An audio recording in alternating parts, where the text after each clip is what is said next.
football and things are coming to the boil. One certainty is that Amsterdam will be hosting the World Bowl, and another is that the Scottish Claymores will not be joining them there. The other four World League teams are still in with a shout. Barcelona, after losing at home to London last week, have given themselves the hardest of journeys to the Championship game, needing 3 straight wins starting tonight in Murrayfield. My studio guests this evening are 2 of the key players from that victory in Barcelona, centre Damon Baldwin and the World League's sack king, and the name I've been waiting all week to say, Horace Morris. Gentlemen, welcome to the studio. For both the Claymores and the Dragons, the season so far has been mixed by any standards. A poor first half of the season consigned the Claymores to a losing campaign. Their one solitary bright spot came on the road in Frankfurt, when a powerful running game and the heroics of quarterback Matt Blundin saw Scotland put a 1 in the win column. Their 6 other games have been a sorry catalogue of fumbles, interceptions and special team disasters. When your luck's out, it's out, and for Scotland it never rained, it poured. Even a number 2 rated defence couldn't stop narrow 1, 2 and 3-point losses. For Barcelona, after an initial loss in Amsterdam, they seem to be on track with 3 straight wins, including an exciting home victory over the Ryan Fire that saw the World League's first deuce. It turned out to be the margin of victory. After a 15-point win in London, only Frankfurt stood in the way of a 4-1 record, but it wasn't to be. The Galaxy's 4-point win was the first of the Dragons' 3 straight losses.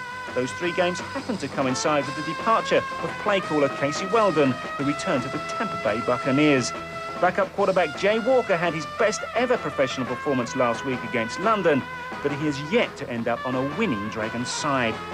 Barcelona and Scotland met in week 2 in the heat of the Olympic Stadium, where turnovers were the dominant statistic. Kicker Scott Zarady was the difference between the sides in a narrow 10-7 victory. OK, time now to take our first visit to Murrayfield and Nick Halling. Thank you very much, Gary. Tonight, it is put up or shut up time for the Scottish Claymores. They are still alive, but they have to win their remaining 3 games, and they've got to hope that 1 or 2 other results go their way as well. Joining me is the quarterback for the Claymores, Matt Blundin. And Matt, you're still alive. The pressure's on this time, though, isn't it? Yeah, I guess you can say we're still alive, but the chances are pretty slim right now. The pressure's been on for a while. We haven't been doing well, and we've been trying to turn it around now for 6 weeks, and it's just been it's not been a good experience for us. Everybody around the league says that the Claymores are the unluckiest team in the league. Would you agree with that? I'd say we haven't had too much luck go our way. I'm sure other guys have their own, other teams have their own problems, but ours have shown up in the statistics more than other teams. Are you still fired up, though? I mean, are you looking to try and go out with 3 wins? Oh, yeah. I mean, every guy here is trying to get better, and I think if you're not fired up to play and fired up to get better each week, you're not going to go anywhere after this season. Matt, thanks very much. Have a good one. So it's Matt Blundin pulling the strings for the Scottish Claymores. The man hoping to do the damage for the Barcelona Dragons is Jay Walker, and he's with Mike Carlson now. Thanks, Nick. Jay, 3 tough losses in a row for the Barcelona Dragons. It's do or die this week. I think that seems to be the tone around the whole World League. Any team right now that loses now, any loss could be critical and just about pack it up. So we have to win. It's been like that for the past 2 weeks. Hopefully this week we'll come out with a victory and still get to the World Bowl. Now, since you took over the #1 job, you seem to be getting better and better each week. Are you satisfied with what you're doing? I think I'm improving. I'm not playing to the best of my ability, but right now I can't complain too much. I'm just going out there trying to get better. Okay, well, good luck today, Jay. Thank you.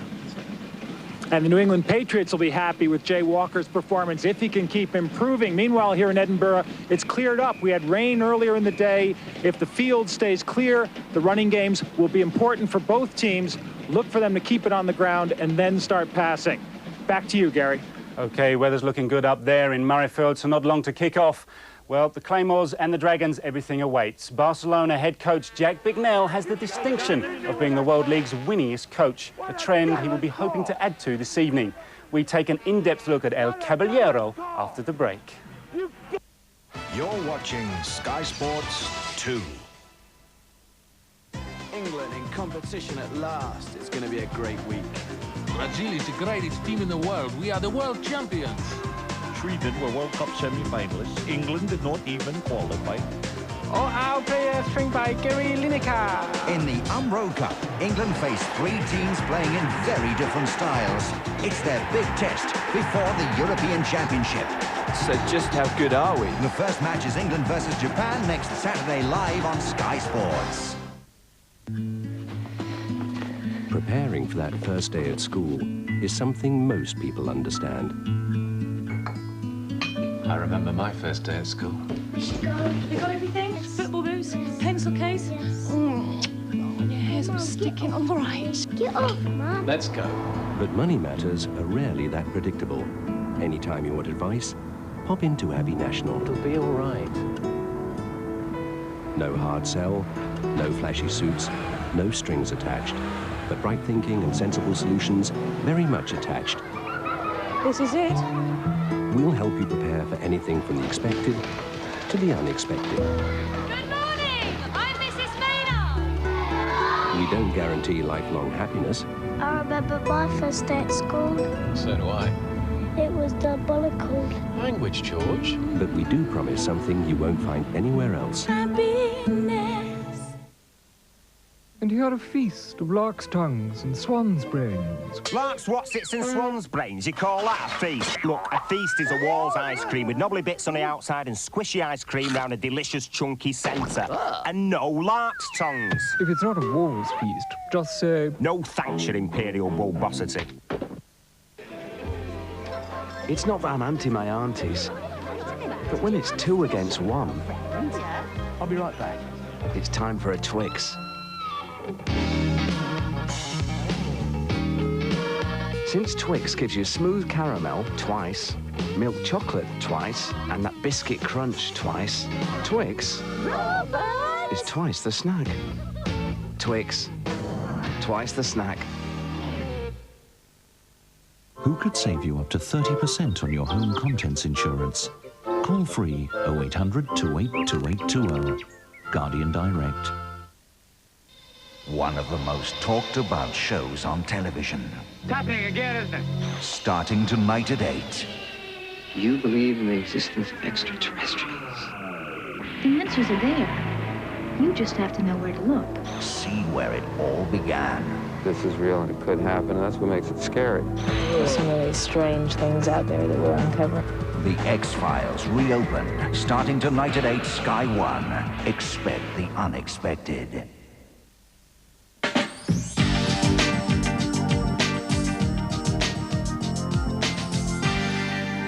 Yes, welcome back. First ever live coverage of American football from Murrayfield coming up in a moment. First, though, a chance to take a look at the only head coach to take the helm of the same franchise for all 3 World League seasons. Jack Bicknell has been nicknamed by his Spanish fans as El Caballero. Here now is a profile of the cowboy. Jack Bicknell, a 34-year coaching veteran in World League terms, is simply the best. His winning percentage is second to none. His record speaks for itself. At the end of the league's first season, he brought his Dragons to London. A win was essential to keep their season alive against the perfect and unbeaten Monarchs. Monarchs defence doing a pretty good job at the moment. Ernie looks and fires right. He looks for Davis, and that's a brilliant catch and a touchdown for Barcelona. So Barcelona, 2nd and 7 on the London 36. Down the centre again, finds Luke Davis. He's past Dodge and he's past Corris Irvin. And what a night it's turning out to be for Davis. A touchdown for Barcelona, his 2nd of the night. That all ended in a 2017 victory and a playoff berth. 2 weeks later, he brought Barcelona back to Wembley for the World Bowl, but that could be one visit he might prefer to forget. On 1st and 10, Gelbaugh going long for Horton, fires there, Horton takes it away from him. John Horton headed for the end zone and the first touchdown of the World Bowl, 59 yards.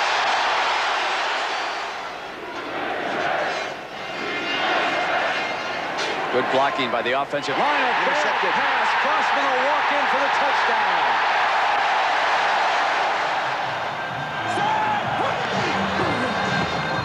Gelbaugh.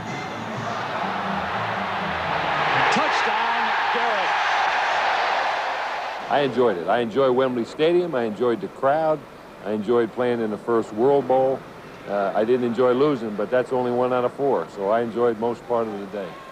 In year 2, he again steered the Dragons to a playoff place, but fell at the penultimate hurdle, going down by 2 points to the eventual champions, Sacramento Surge. Now, Cowboy Jack, so named because of his love of country music and horse riding, is back in his adopted city in Catalonia. This year has been a roller coaster campaign for the 95 Dragons, run over by the Dawkins juggernaut in week 1, then celebrating a 3-game winning streak. Now they try to rebound from 3 straight losses. It certainly has been a season to remember for the Cowboy.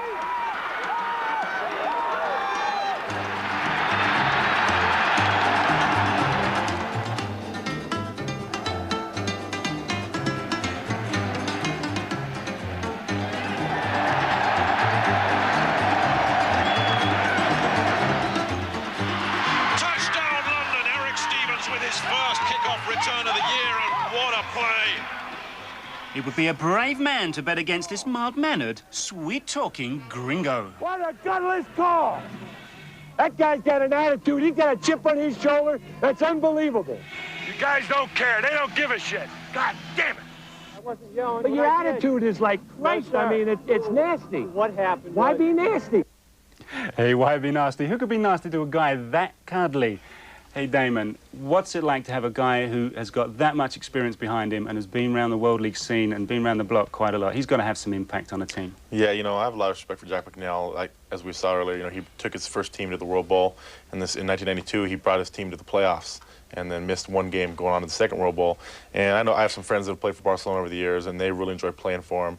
And he knows how to win. You know, every year his team's right in the thick of things, and he's done a great job over there, and I know the town loves him. Do you think that the Caballero, or the Cowboy, whichever way you want to say it, has got enough about him to get these teams 3 straight wins?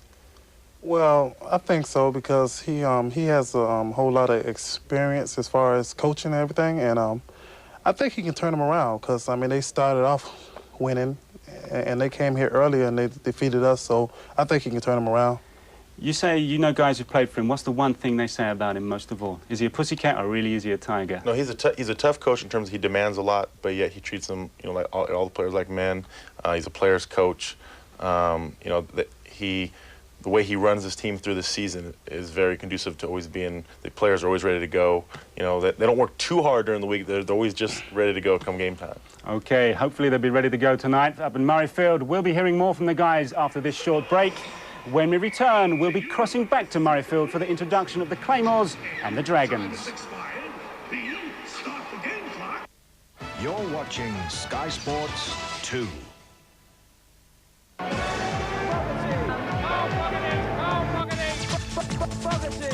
From Donington, the World Superbike Championship featuring Carl Fogarty. Carl Fogarty, world champion! From Indianapolis, a Bosch Motorsport special, the Indy 500. A motorsport double from 11 a.m. Sunday on Sky Sports. 2 MVPs, 2 rings. I've been working hard. Maybe this year, I'll take a little time off.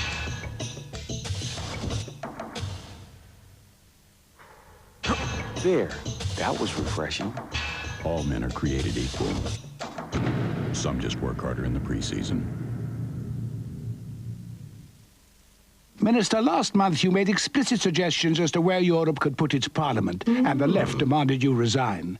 You later said that the European Parliament was the best thing since sliced bread, and the right demanded you resign. Then you stated that all Euro MPs have the brains of ironing boards, and everybody demanded you resign. Minister, what now can save your ministerial career? Never underestimate what a Red Bull can do! Operation Desert Storm. Saddam Hussein underestimated the world's resolve as 37 nations united in one of the largest deployments of military men and machines in modern history. Now, General Khalid bin Sultan, a member of the Saudi royal family and co-commander of the war, has written a personal account of his life and the conflict that united East with West. More than a war story, it's a tale of life in modern Arabia. Desert Warrior, now available from HarperCollins in bookstores everywhere. Your first choice with Eurodollar car rental. License okay? Charge card okay? Route okay? RAC backup okay. Instruments okay. Car choice okay. Eurodollar. We'll help you all the way. Just think Eurodollar. The man. I got what you want. The mission. Mission. Let's go blow this guy. Blow this guy away. The message. Don't push it. I'm coming to get you. I'm no tourist. The mayhem, including lots of running in front of explosions. The movies. First Blood, Rambo 2, Rambo 3, Rocky 4, Cobra, Cliffhanger, and Demolition Man. The Stallone season starts next Saturday with a premiere of Demolition Man with a slice of Sly the following 6 nights.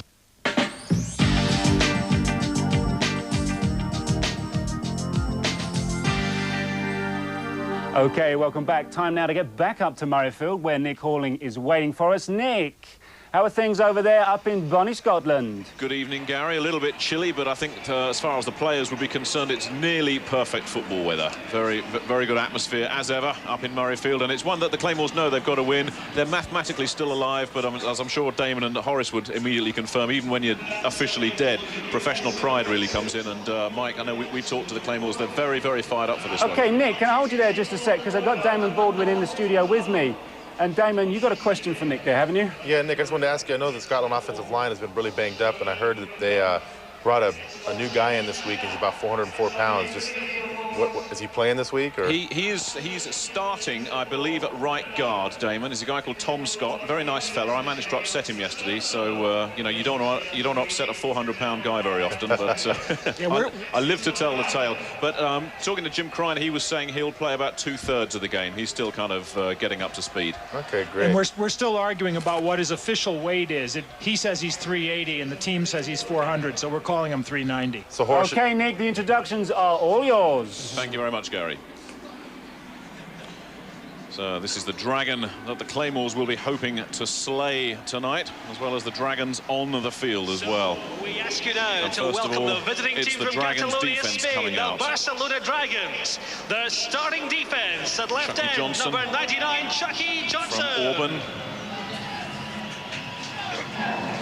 The nose tackle is number 90, Byron Barnes. Done a great job at nose tackle from the NFL's Kansas City Chiefs. The right end is number 98, Victor Hall. And this fella's done well. Came in when Keith Traylor was injured earlier in the season and has made the starting position his own. The left inside linebacker, number 50, Eric Lindstrom. One of 2 original Barcelona Dragons, a very popular man in Spain. The left inside linebacker is number 52, Ken Alexander. Ken Alexander from Florida State. Wants to be a judge when he's finished his football career. And right inside linebacker, number 91, Kevin O'Brien. This fella is going to be in the NFL next season, Juan Long, an outstanding talent. Also an outside linebacker, number 52, Tim Brown. Kevin O'Brien is the Horace Morris of the Barcelona Dragons, the pass rusher, but he's had a stomach bug all week. He's not 100%. Number 28 is Eric Turner. Getting better and better as the season progresses. 3 interceptions and a lot of big plays all season long. At number 21, the right quarterback is Tracy Smith. Tracy Smith was with the Houston Oilers in camp last season, looking to get back in the NFL. Number 25, the strong safety, Chris Cruz. 5 interceptions on the year, 2 of them against Scotland in the first meeting. And the free safeties, number 20, Sean Thomas. Sean Thomas, who came into the starting lineup when Mike Middleton went down with a back injury. Played his college football at Duke. The Dragons head coach is Jack Bicknell. So that's the Barcelona Dragons and their popular head coach, Cowboy Jack Bicknell. Barcelona Dragons team and their coaching staff. He's really had his game face on. Mike Carlson and I were talking to him in the locker room just a few minutes ago. Not the usual smiling, chatty Jack at all. No, he's had 3 tough losses in a row, and it's really starting to get to him because he thinks his team is playing really well, and he just doesn't understand how they keep managing to lose. The players really, they think they should be winning. They think they're going to come out and win today. And here comes the Claymores offense. Let Mike tell you all about these guys. Important part of our introductions, ladies and gentlemen. Please know. Well, you can tell us about those guys, Nick, because you know the cheerleaders better than I do. Oh, how I wish. I wish. But the cheerleaders come out first.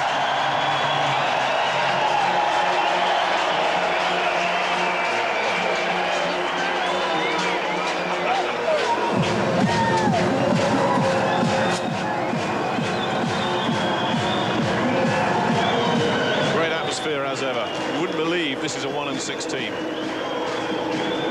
And we sit right in the middle of the crowd in our announce position, and I really believe those are the same faces we've been seeing each week. We're still sitting there waving those pom-poms right in front of us. Lots of painted faces, lots of flag flying, just lots of kilts. I'll tell you now, let's hear it for the Scottish Claymores! Looks like we had an overheated Barcelona Dragon there as the Claymores come out. And the first guy out is Alan de Graffenried, who has done just about everything for this team except drive the bus to the stadium. The left tackle is number 76, Andre Hewitt. Now the Claymores every week rearrange their offensive line, and they finally got it the way they wanted. Andre Hewitt just under 300 pounds. The left guard is number 70, Hisham Ismail. Hisham Ismail, Egyptian descent. He's been hurt all season, but he's filled in at center and guard. He's a very quick guard. Your center, number 64, Tim Ryan. And Tim Ryan moved over from guard to center. Ishmael will take the long snaps, but Ryan's done a good job in the middle of the line. Our huge number 77, Tom Scott. And believe it, Damon Baldwin, Tom Scott, 6'6", 380, 390, 400, you call it. The right tackle was number 68, Ernie Rogers. And on the right tackle, Ernie Rogers out of California, 6'4", 288. He's been steady all season. The Claymore tight end is number 83, Dwayne Chandler. Dwayne Chandler out of Kansas University, a top-rated tight end coming out of college. Still hasn't made his mark in the pros. Wearing number 88, welcome Lee Harris. And Lee Harris moves into the starting lineup again for the Claymores, replacing Tim Barnett at the other wide receiver spot. Starting at quarterback, number 14, Matt Blunden. Now here's a guy who's got something to prove today. Matt Blunden looked like the best quarterback in the league in preseason, and he's really got to prove that that was the case now. Marcus Thomas. And Marcus Thomas has done a great job blocking out of that backfield as well as carrying the ball.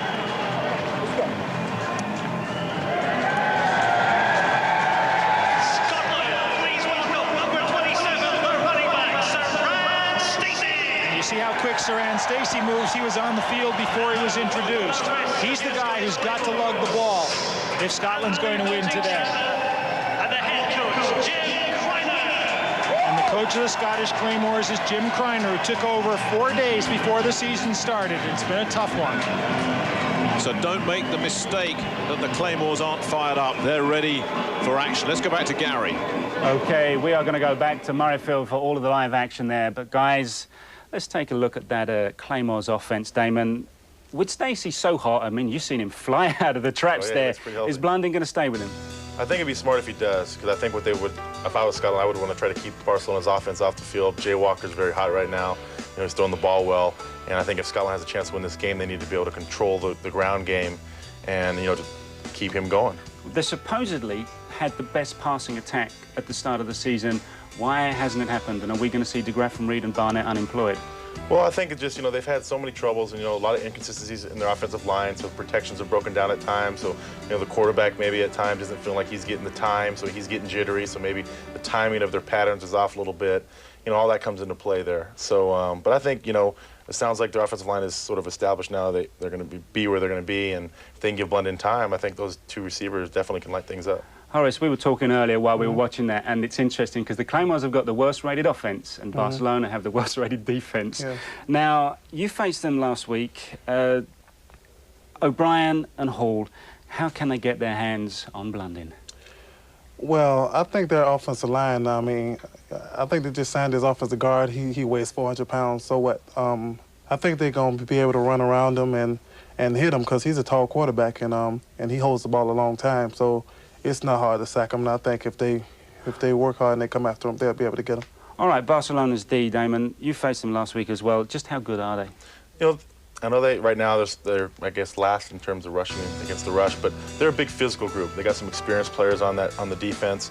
They're going to keep coming after you. They don't ever quit, and you know they'll make some big plays. And that's I think what has hurt Scotland this year so far. They've had a lot of big plays against them.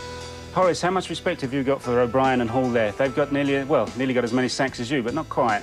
Oh, I have respect for them. Believe me, I watch every week what they do and how they play and their opponents they play against. So what do you think is going to be their asset today? Is it speed or is it just bull rushing in there? I think it's speed. I think it's speed, to be honest with you, because it's a tall quarterback, like I say, and he's an easy target and he holds the ball a long time and he don't like getting hit. Fair enough, that's nice to hear. Right, Barcelona have the #1 World League rated offence. Walker's probably got the best arm in the league so far, Damon. Is he going to keep with Tyree Davis?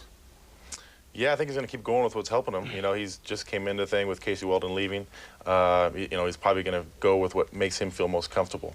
And, you know, he really lit it up against us that last drive last week and showed everybody what kind of arm he does have. So I think, you know, if Barcelona's offense is on the field a lot tonight, then it could get ugly for Scotland. Do you think the Scottish are going to cope with such a potent offence here?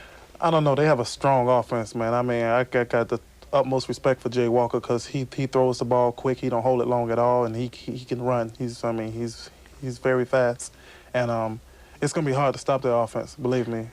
The Scottish defence got enough to stop what is a very potential and potent rushing offence from Barcelona. Yeah, I mean, I think they have enough up front. I mean, I respect the abilities of Alan Young in their linebacker core. How about Brandon and Young? Are they going to have the impact that you've had? Yes, I think so. I mean, because age is an all right tackle, but I think Alan Young can handle them when it comes down to it. OK, so will it be Scottish pride that comes out on top tonight, or will it be Catalan class? We'll find out after the break when Nick Halling and Mike Carlson will take you through the first live American football from Murrayfield as the Scottish Claymores take on the Barcelona Dragons. You're watching Sky Sports 2.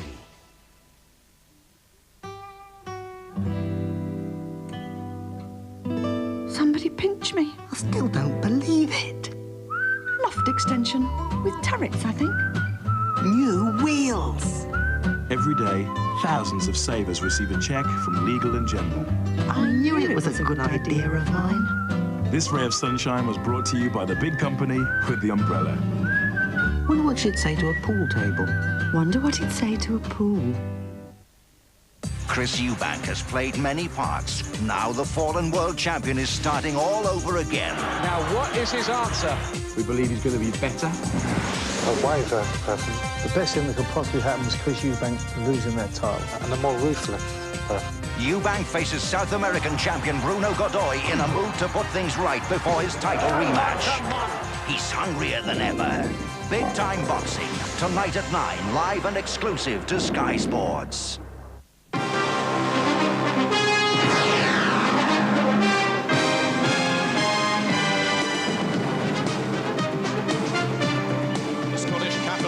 Edinburgh is the scene for tonight's live World League action as the Scottish Claymores will look to slay the Barcelona Dragons. Two teams in desperate need of a win. There's no turning back now for either of them.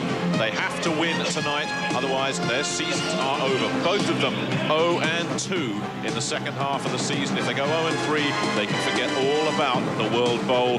The overall figures, well, are better for Barcelona than the Claymores. The Claymores 1-6. How easy it would have been for them to be 6-1, but it just hasn't gone their way. And Barcelona coming off 3 tough losses, all games they could have won at all. 2 teams that haven't had any luck at all, but they've got an improving quarterback in Jay Walker, Mike. And Jay Walker has really done the job since he took over the #1 spot. We knew he had a strong arm coming in, but he's risen to the occasion. He looks like a seasoned quarterback already. He gets better week by week. He leads the team. He reads really well.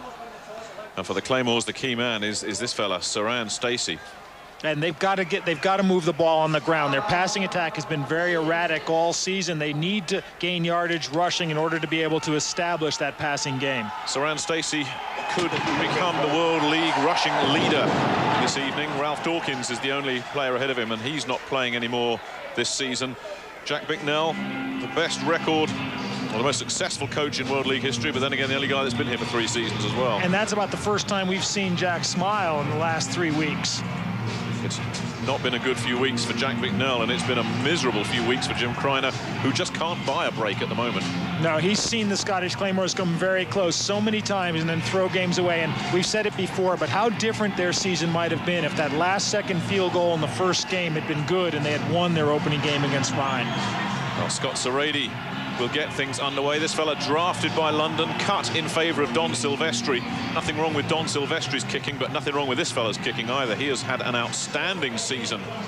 9 for 11 on field goals, hasn't missed an extra point. He's done a decent job punting as well. So it'll be Serrady that gets it underway. Marcus Thomas is back deep, as is Alan de Graffenried. And Saran Stacey is back there as well. 3 return men deep, and all of them with the ability to do some damage. The Claymores 1-6 overall, but incredibly still mathematically in with a chance of going to the World Bowl. Anyone finishing 3-2 could very easily win that second half of the season. So it's the Claymores versus the Dragons live. We're underway. A high end-over-end kick fielded at the 10 by de Graffenried, who gets nailed straight away.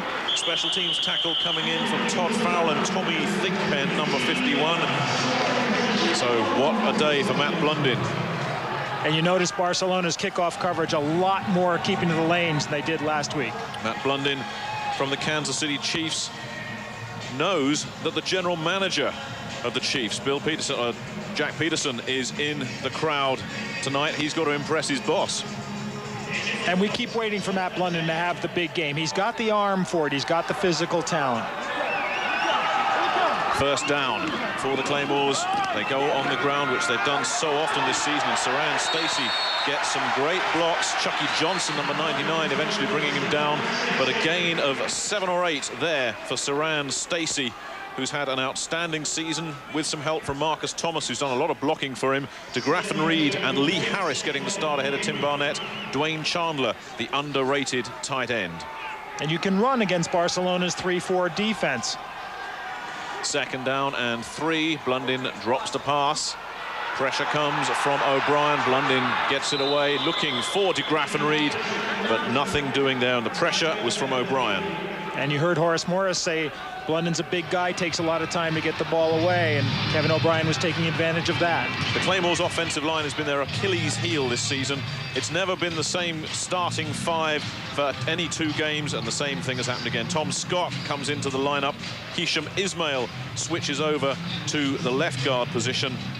Other than that, it's pretty much as you were. But the Claymores have to get their line sorted out tonight. De Graffenried goes in motion on 3rd down and 3. They give to Stacey, who gets over the 40-yard line. Good enough for first down yardage. Ken Alexander on the stop. And it looks like Chucky Johnson is down on the field.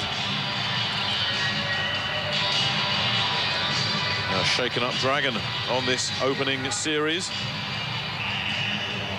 And there was the hole there. Stacey got through and then made the first down yardage on his own, taking it right through the hole. And if Chucky Johnson goes down, that's a very bad break for Barcelona.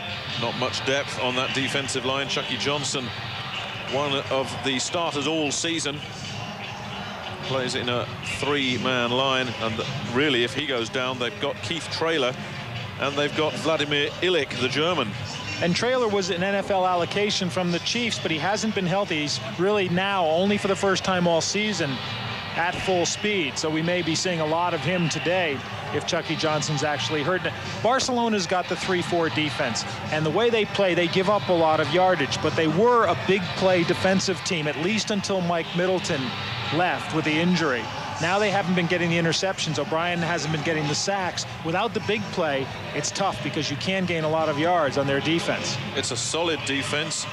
Unfortunately for the Dragons, it's ranked 6th overall and last against the pass. They do give up big plays, as Mike said, ever since Mike Middleton went down. That really seems to have disrupted their secondary.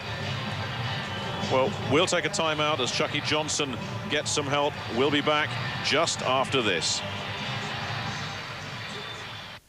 You're watching Sky Sports 2.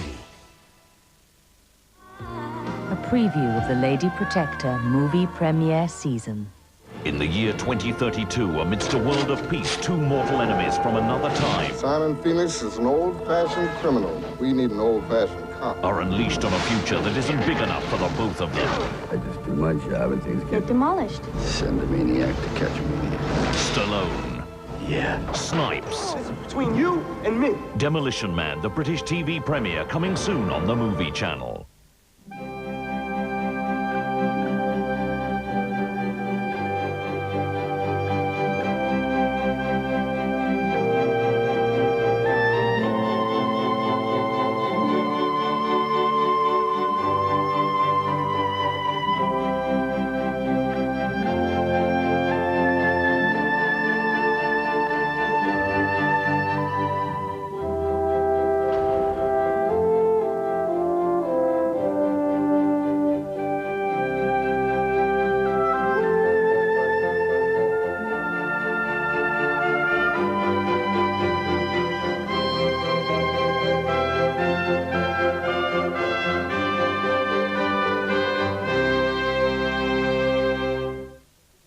Heartburn. Get Bisodol Heartburn. Fast-acting relief plus a special ingredient for lasting protection. It acts fast and lasts.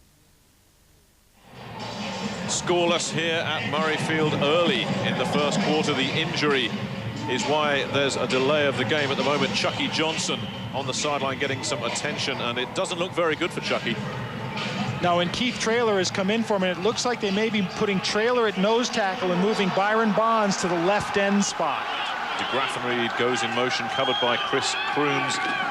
They stay on the ground, and not much doing there. A loss of 2 or 3 yards. Kevin O'Brien on the stop. Saran Stacey, the ball carrier. And you saw O'Brien make the tackle, but you also saw Keith Traylor pushing his blocker backwards and really plugging up the middle of that line.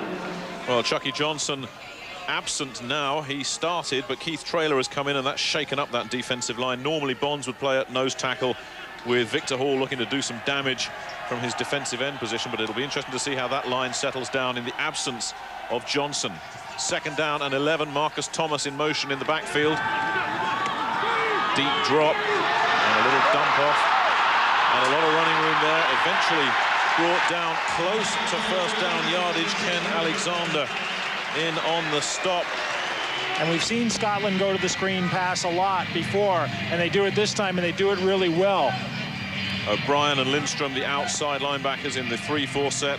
Juan Long is the pick of this group, joined in the middle by Ken Alexander. They were just short of first down yardage. The ball's been spotted on the 50-yard line, which will bring up a 3rd down and 1, a gain of 10 on the screen pass.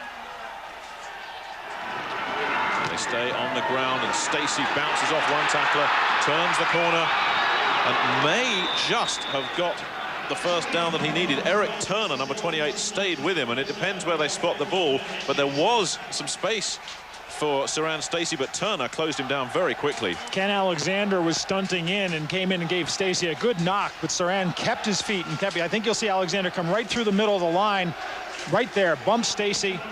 And he looks for running room now, but he didn't make the first down.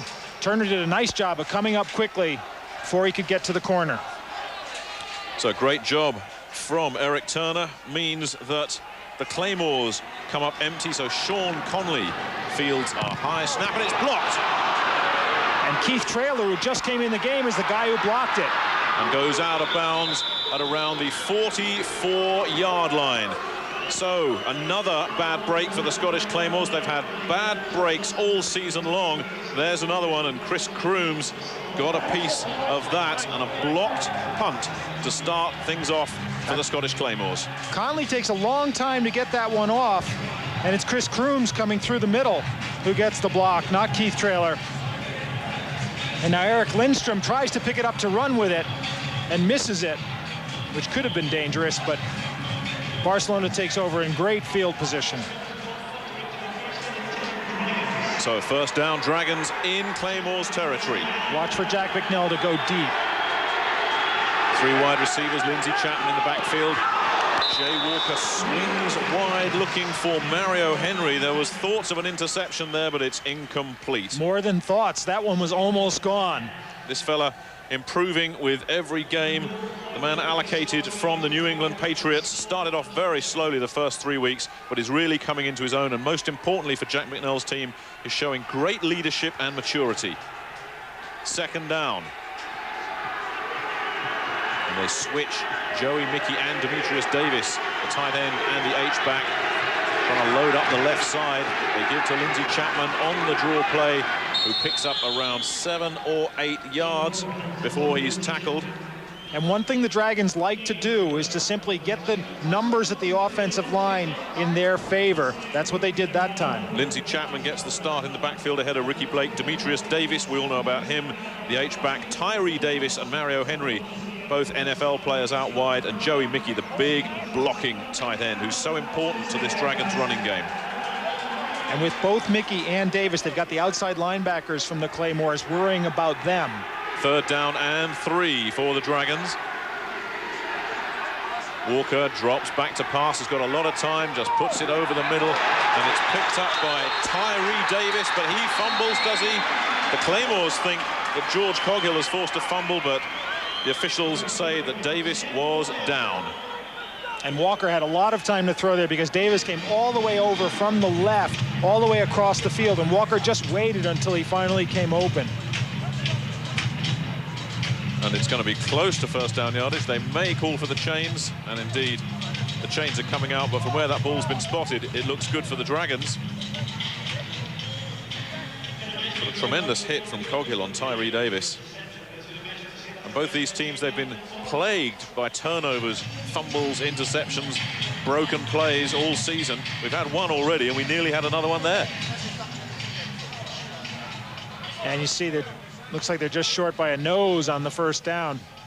Should make an interesting call now for Jack Bicknell. Or Jay Walker, who's so powerful at quarterback.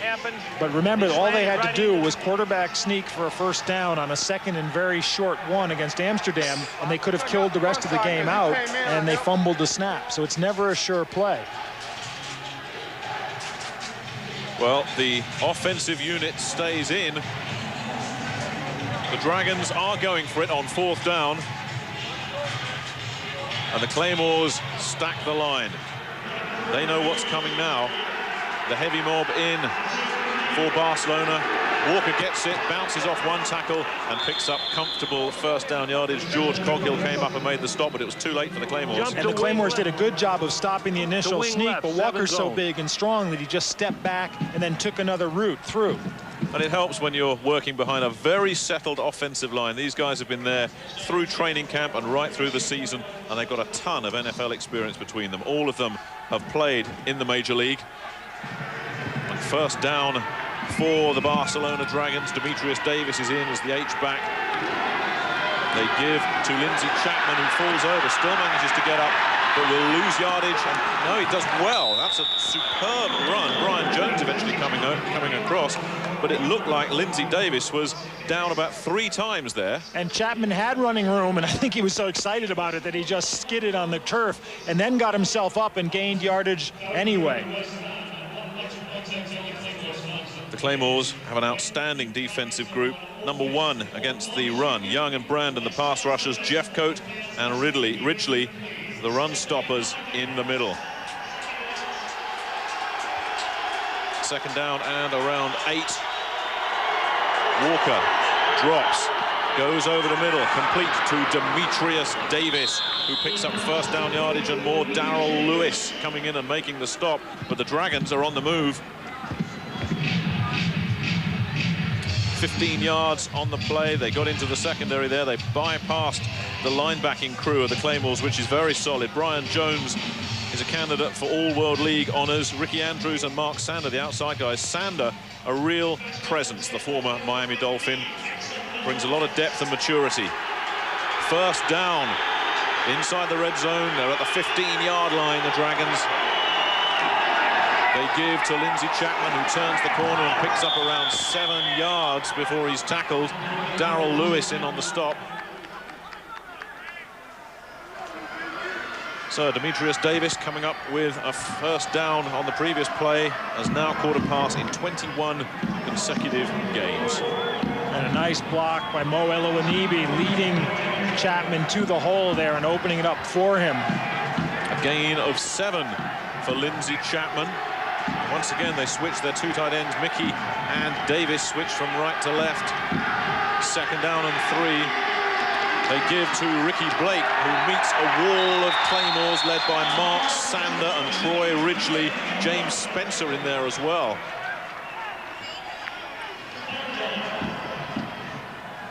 So a defensive big play there by Darrell Lewis, the free safety. George Coghill is his safety partner. James Williams on one corner. Jocelyn Borgella, who's normally played at the other corner from the Detroit Lions, has gone home with a right knee injury. He won't be back this season. Darren Butler gets the start. Third down and 3 for the Dragons. Scoreless at Murrayfield. Barcelona threatening. Walker fakes, goes the other way. Incomplete. He was looking for the blocking tight end, Joey Mickey, but the big fella had no chance of getting that. And Tim Brown had Joey Mickey there, although there was room to make the catch. You see what Barcelona's doing when they come out with that shift. They're looking to see if they can overpower one side of Scotland's line. It worked the first couple of times they did it, but they went to the well once too often on the third try. Scott Zarady will attempt a 25-yard field goal. He's missed from 32. He's had a 52-yarder blocked, and that's it. His other 19 attempts have all been successful. He's had a great year. It'll be more like a 26-yarder. Kick on its way, no problem. It's straight, it's got the distance, and the Barcelona Dragons break out on top with 7:03 remaining in the first quarter. The Dragons ahead early. You're watching Sky Sports 2. England in competition at last. It's going to be a great week. Brazil is the greatest team in the world. We are the world champions. Sweden were World Cup semi-finalists. England did not even qualify. Our player trained by Gary Lineker. In the Umbro Cup, England face 3 teams playing in very different styles. It's their big test before the European Championship. So just how good are we? The first match is England versus Japan next Saturday live on Sky Sports.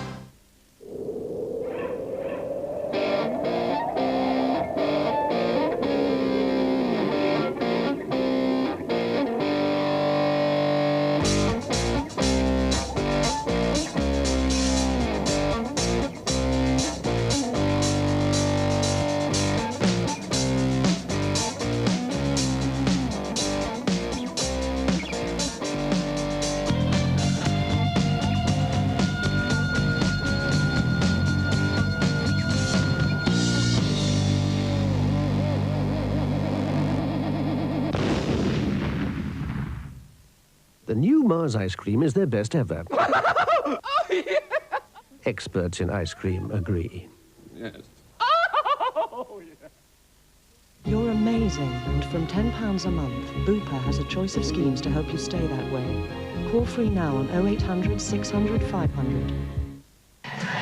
Scott Zarady's 26-yard field goal puts the Dragons on top with 7 minutes left in the first quarter, capitalizing on the block punt.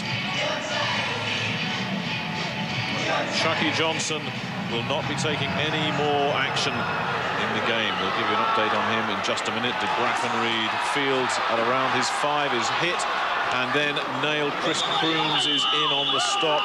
with some help. Joe Johnson was there, but Chucky Johnson will not see any more action this evening rather, possibly not for the rest of the season. He has a sprained right knee ligament. And we talked about the kickoff coverage from Barcelona after giving up the big kick return touchdown to London last week, and they were down in their lanes that time, and they got a great kick from Zarate. Confirmation of the scoring drive, 10 plays, 36 yards, 4.5 minutes. Marcus Thomas goes in motion on first down. They give to Stacey, they fake to Stacey, and over the middle and complete and running room. And Alan de Graffenried goes all the way to Barcelona's 43. The Dragons' problem of giving up the big pass coming back to haunt them there. Tracy Smith eventually making the stop, but the fake froze the Barcelona defensive secondary. And that was the key to the play. It gave Blunden enough time to get the pass away, and he really tried to put it perfectly into de Graffenried's hands. 34 yards for Jim Criner's team on the pass. Brings up a first down for the Claymores in Barcelona territory.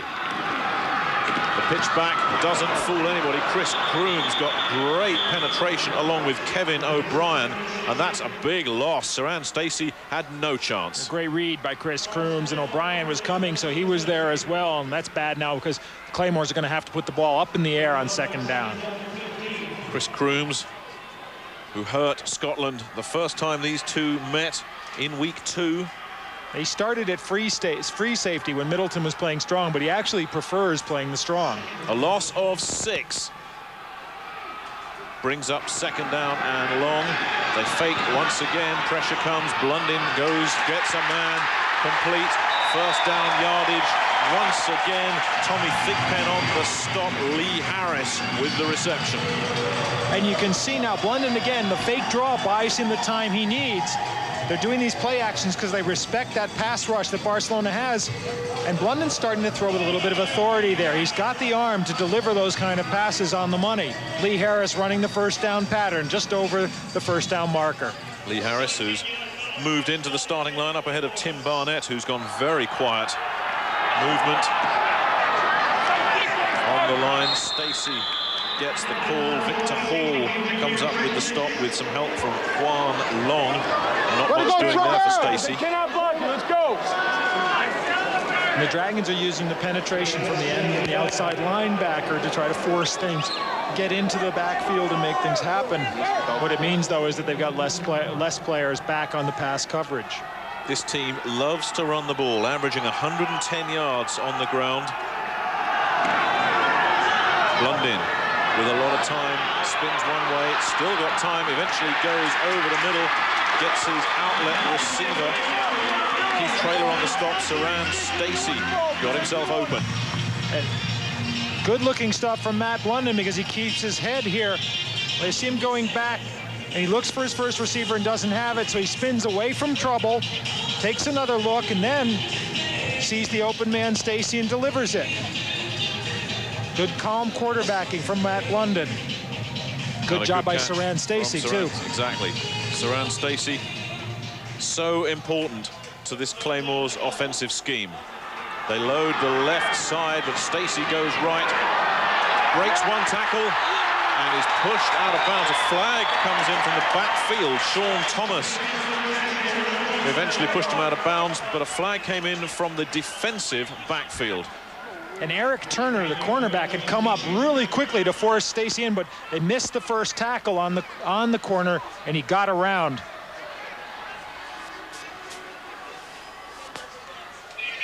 But it goes against the Claymores, a hold. So that will come back. And how many times has Jim Criner seen this? When something good happens, something bad happens as well. Holding, number 83 offense. 10-yard penalty, repeat third down. That's Dwayne Chandler, the tight end. It's a tight end. He'll line up on the right of your screen.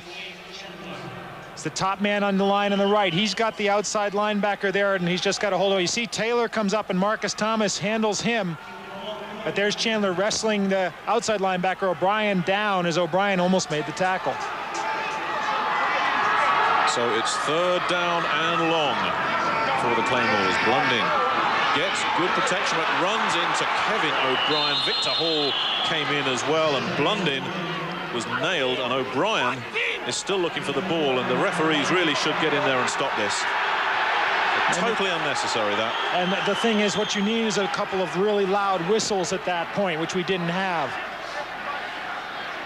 Well, O'Brien has been sick all week with a stomach bug, but there's no sign of that here. Now watch O'Brien on the rush. Takes the tackle to the outside, but Blundin now doesn't throw and moves into trouble. This is something he's done. He didn't do it last time he spun away. This time he starts looking sideways before he comes through. So O'Brien coming in with a big play there. Started off the season so well, but teams started to wise up to him a little bit, and they respected his pass rush ability. The high snap once again. The last punt was blocked. This time they leave it alone. And the little dump takes a favourable bounce as far as the Dragons are concerned, and is down at around the 11-yard line. And you see Kevin O'Brien there, and I think Horace Morris will be able to tell Gary something about the way defenses will start keying on you when they realize that you're the guy who can make trouble on that pass rush. Well, both these two teams hoping to go to the World Bowl against the Amsterdam Admirals. The date has been set. The town has been set. It's in Amsterdam on Saturday, June the 17th. A 6:30 Central European time kickoff. Amsterdam against who knows? Will it be one of these two teams? Will it be the Rhine Fire, Frankfurt Galaxy, or the London Monarchs? That second place still very much up for grabs. First down, Walker fakes, swing pass, and not much doing there. Brian Jones came over and stopped Ricky Blake pretty quickly there. A pickup of maybe a yard at best. And Walker didn't have anything downfield and did a speedy. good job of just London, checking special off left, to Ricky 9 Blake, who was waiting there for the ball. And they're giving him a couple of yards on the completion. Ricky Blake. This Barcelona offensive line has given Jay Walker a lot of time to throw in the last 2 or 3 games. Tyree Davis is wide left. Walker drops, gets pressure, steps up, gets a man complete straight over the middle to the 32-yard line. Mario Henry with the pickup. George Coghill came up from safety to make the stop. And when Jay Walker gets the time to see these guys, he can deliver the ball on the cut. And you'll see Henry cutting over from the left side of your screen in the middle. Walker delivers it there, right in the seam between the two defenders. First down, Barcelona. To the 32. 17 yards on the completion. They give to Ricky Blake. Blake tries to pick up some running room up the middle. Doesn't get a lot. What a key battle this is going to be. Barcelona's #1 ranked running game against the Claymores' #1 ranked rush defense. And what Ricky Blake has been able to do is to break the occasional run for big yardage. He'll get the 2 or the 3, but then he's gone for 30 or 40 in almost every game he's played. The London Monarchs remember him in the first game. A 29-yard touchdown run, his longest of the season. Second down and long. Walker goes, and his man was Tyree Davis, who wasn't quite ready. The ball thrown before Davis was expecting it. I think Davis may have misread the play that Walker called at the line of scrimmage. He came out and saw that the Claymores had 8 defenders up on the line of scrimmage, so he checked off for a quick pass play, knowing that Davis would be one-on-one up there. Davis may not have read the right pattern. Third down, big third down coming up for the Dragons, who lead by 3 late first quarter. Walker gets time, goes over the middle. Joey Mickey comes up short of first down yardage. Darrell Lewis came up from safety to make the hit. So Cowboy Jack's offensive scheme not quite going according to plan just at the moment. And when you think that Scotland's defensive end pair, Brandon and Young, at the start of the season, were probably regarded as the best in the league and certainly the best pass rushing pair, they've been quiet so far. Scott Zarady will get it off. High, spiraling, shallow punt. The fair catch is called for at the 27-yard line by Saran Stacey. So the Claymores, with 8 seconds left in the first quarter, will get the ball trailing by 3 points. But talking to Jack Bicknell at breakfast this morning, he was saying, we'd like to establish the run if we can. If the Claymores don't give us the run, we won't try and run against them, because you can't. That's right, but he's got the passing game to be able to go short and long with Walker's arm and with Demetrius Davis, Joey, Mickey, Stacey out of the backfield. He's got guys who can catch the ball. Ricky Blake out of the backfield, not Stacey. Be an interesting trick if Stacey could come out of the backfield for the Dragons. I think the Dragons would like him. 1st and 10, Claymores. Got a couple of big pass completions on their previous drive. The give is to Stacey. A flag comes down in the Claymores backfield. Stacey breaks a couple of tackles, picks up around 13 yards, but that flag in the Scottish Claymores backfield may not be good news for them, and that's the end of the first quarter. You're going to see another holding call, just like on the sweep they ran at the other end of the field a couple of minutes ago. Illegal motion, number 33. Well, 5-yard penalty. Eric Lindstrom and I both thought he was being held on the corner of the line there, but that's not what the call was. The call goes against Lorenzo Graham. That is the end of the quarter. The Claymores have the ball, but the Dragons have the lead, 3-0. You're watching Sky Sports 2. Chris Eubank has played many parts. Now the fallen world champion is starting all over again. Now, what is his answer? We believe he's going to be better. A wiser person. The best thing that could possibly happen was Chris Eubank losing that title. And a more ruthless person. Eubank faces South American champion Bruno Godoy in a move to put things right before his title rematch. He's hungrier than ever. Big-time boxing, tonight at 9, live and exclusive to Sky Sports. This is the revolutionary new Reflex from Black & Decker. Its versatile new design means you can power through the trickiest of jobs with the minimum of effort. It's called Reflex because it instantly replaces any broken line before you even know it's broken, so nothing slows you down. The new generation Reflex trimmer from Black & Decker. The possibilities are endless. It's no wonder men wash their hair more than women. But too much washing and towel drying can leave it weak and unhealthy looking. That's why, for frequent washing, I recommend Pantene Pro V+.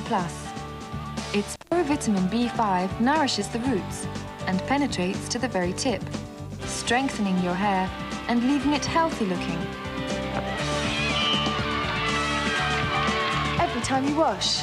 Pantene Pro V+, daily treatment for healthy looking hair. Over the last 30 years, the value of money has, on average, halved every decade.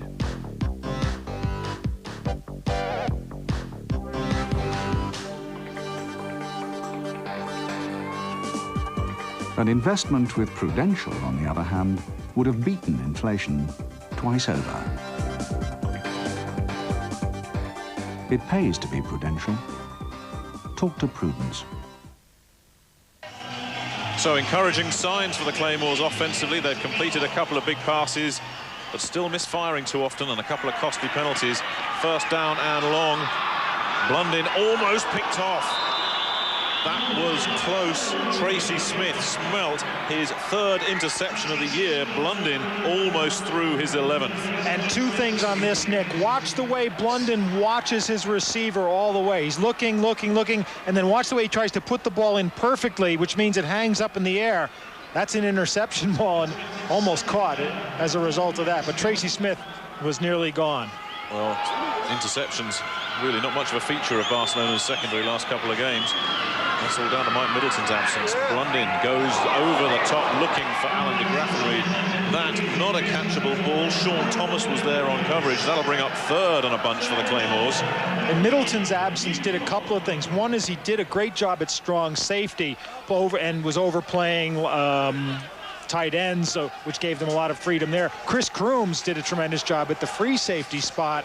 He discovered he had a lot of movement, good anticipation, and they were getting interceptions from both of their safeties. Blundin, who is 4 of 7 for 67 yards so far, faces a big play now. 3rd down and 15. Blundin gets a lot of protection, rolls out to his right, looks, he overthrows de Graffenried, who got a step ahead of Tracy Smith. De Graffenried had no chance of picking that one up. And you'll see de Graffenried runs a deep pattern. He actually had Chandler on the bottom of the screen open at one point, but didn't see him. So de Graffenried signaling that he can try to get open there, and Blunden basically throwing that one away, which was the smart thing to do at that point. 3 and out for the Scottish Claymores. Sean Conley to punt. Not happy punting. 1 blocked already. Shelby Hill almost got a piece of that one. Fielded by Tyree Davis at midfield, and Davis gets nothing. And in fact is pushed back 6 yards. Eventually, James Spencer coming up and making the stop. And we've really got a matchup here of league's best offense, league's best defense on rushing Claymores and the Dragons. You see it right there. #1 rushing defense against the #1 rushing offense. #2 total defense against the top total offense. And the amazing thing is with those numbers that both those teams are down the bottom of the standings. Both these teams should be winning teams. Turnovers are the key in both cases. And neither of them, it's fair to say, have had much luck all season.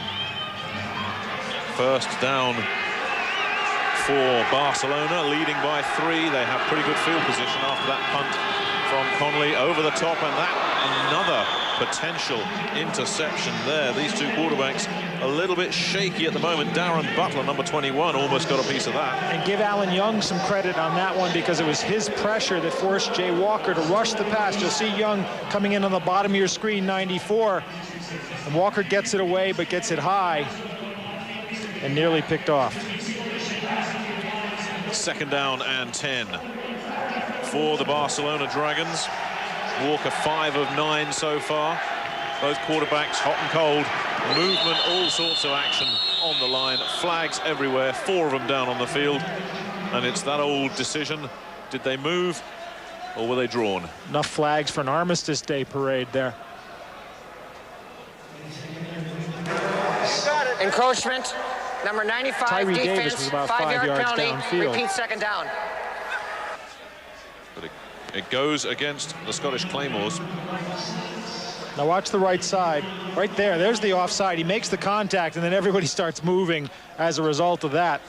No question, Mike Brandon offside. Mike Brandon, drafted by the Colts. Got the talent to go back into the NFL. Mickey and Davis both switch to the left side of the line. And they stay on the ground. Ricky Blake, who looks to turn the corner and picks up 2 or 3 yards before he's bundled out of bounds. Corris Irvin, number 29, the former London Monarch, came up and made the tackle. And again, what they did on the shift was they then count the number of defenders who are there and run the running play at the short side. What the Claymores do is then stunt the linebackers, and they've got the defensive backs coming up quickly, anticipating the run. So Ricky Blake will rip off big yardage sooner or later. Walker on 3rd and 3, fires, gets a man, complete to Mario Henry. Darren Butler on the stop, but it's another Dragons 1st down. Little 1st down pattern to Mario Henry, and those are the ones that you've got to catch. Just coming a little bit over the middle, and a quick throw from Jay Walker. Walker and Henry know each other pretty well. Both of them come to Barcelona from the New England Patriots. And you saw Chris Perez in the line. We don't mention him very much. 77, the big tackle. He's the all-purpose fill-in for that Barcelona line. A 1st down after the pickup from Henry. Walker looks straight away to his right, gets a man. Tyree Davis breaks 1 tackle, picks up close to 1st down yardage, pushed out of bounds by Darren Butler. And Jay Walker's enjoying it out there. Now watch Tyree Davis walking the sideline here after the catch. Beginning of the season, Bicknell said he had 2 receivers, Davis and Henry, he thought were better than anybody in the World League the first 2 years. Nice move by Tyree Davis. It's up in front of those sticks. Got past Tim Brown, got the 1st down. And of course, as you say, Walker's going to be throwing to Mario Henry for a long time up in New England. Walker is wide right, or Davis rather is wide right. They stay on the ground, but not much doing there at all for Ricky Blake. Alan Young read that. Darrell Lewis came up from secondary. And Blake may have got back to the line of scrimmage, but no more. Barcelona's offensive line is giving Walker time to throw, but they're not getting that firing out that they were getting against London, against the defensive line. They're being stacked up there by this Claymores line. It's a real battle in the trenches. An outstanding offensive line against an outstanding defensive line. This game could be won and lost right there. Second down, and again, all sorts of jumping around, flags from all over the field. Gerald Jeffcoat, number 99, pointing at the Barcelona offensive line. I think it was Ed King, the left guard, who was going back to pass block before the snap. False start, number 64, offense prior to the snap. That is indeed Ed King, penalty. the former Cleveland Brown down. and Green Bay Packer, 31 NFL starts. And you'll see, Ed, he's right in the middle of your screen there. He's moving, he's ready. Hey, guys, what happened to the rest of you? So the flags go back into pockets. That's Barcelona's first flag. Scotland have picked up a couple of expensive ones that hurt earlier drives. Jim Priner looking for his second win of the season. How close this team has been to being one of the best in the World League, if not the best. I think one of the things the London Monarchs can tell you is one of the ways you have to be the best is to avoid mistakes. And the key to their win in Barcelona last week was no turnovers. And Brad Johnson had a very effective game at quarterback for the Monarchs. Possibly his best day of the season. Walker on second and long, drops, fires to his favorite receiver. And that's not his favorite receiver, it's Tyree Davis this time. Number 82, who is pushed out of bounds by James Williams. Tyree Davis would be my favorite receiver. He catches it if it's thrown to him. Does another good sidelines pattern. Knows he's going to get hit as he makes the catch and makes it. It helps if you call Davis in this Barcelona offensive scheme. There's Tyree catches the long ones. There's Demetrius, the H-back, catches the short stuff. Tyree had 39 coming into this game, and Demetrius had 38. Mario Henry, he's had to settle for 23 catches. And the Claymores show blitz. Flags everywhere once again, and is that Barcelona offensive line getting the jitters? Chris Perez this time. All I had to do was mention him, and there it went. And he messed up. The curse of Carlson.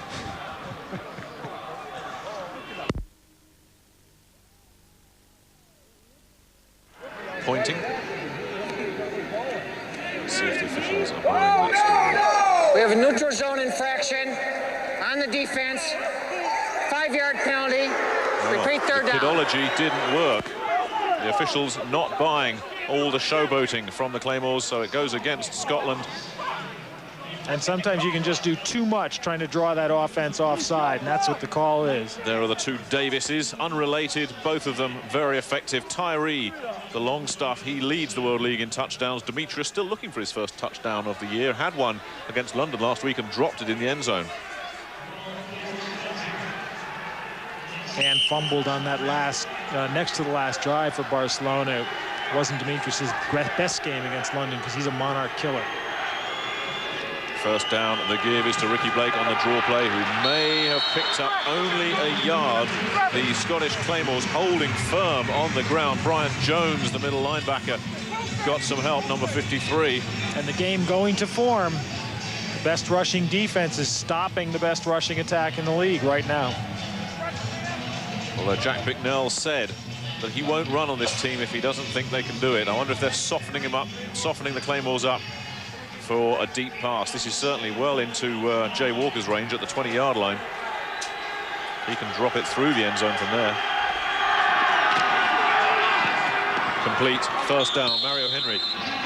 And Walker sensed that the linebackers were coming, and he got rid of the ball quickly to Henry for the first down. A good read by Jay Walker just off the quick three-step drop.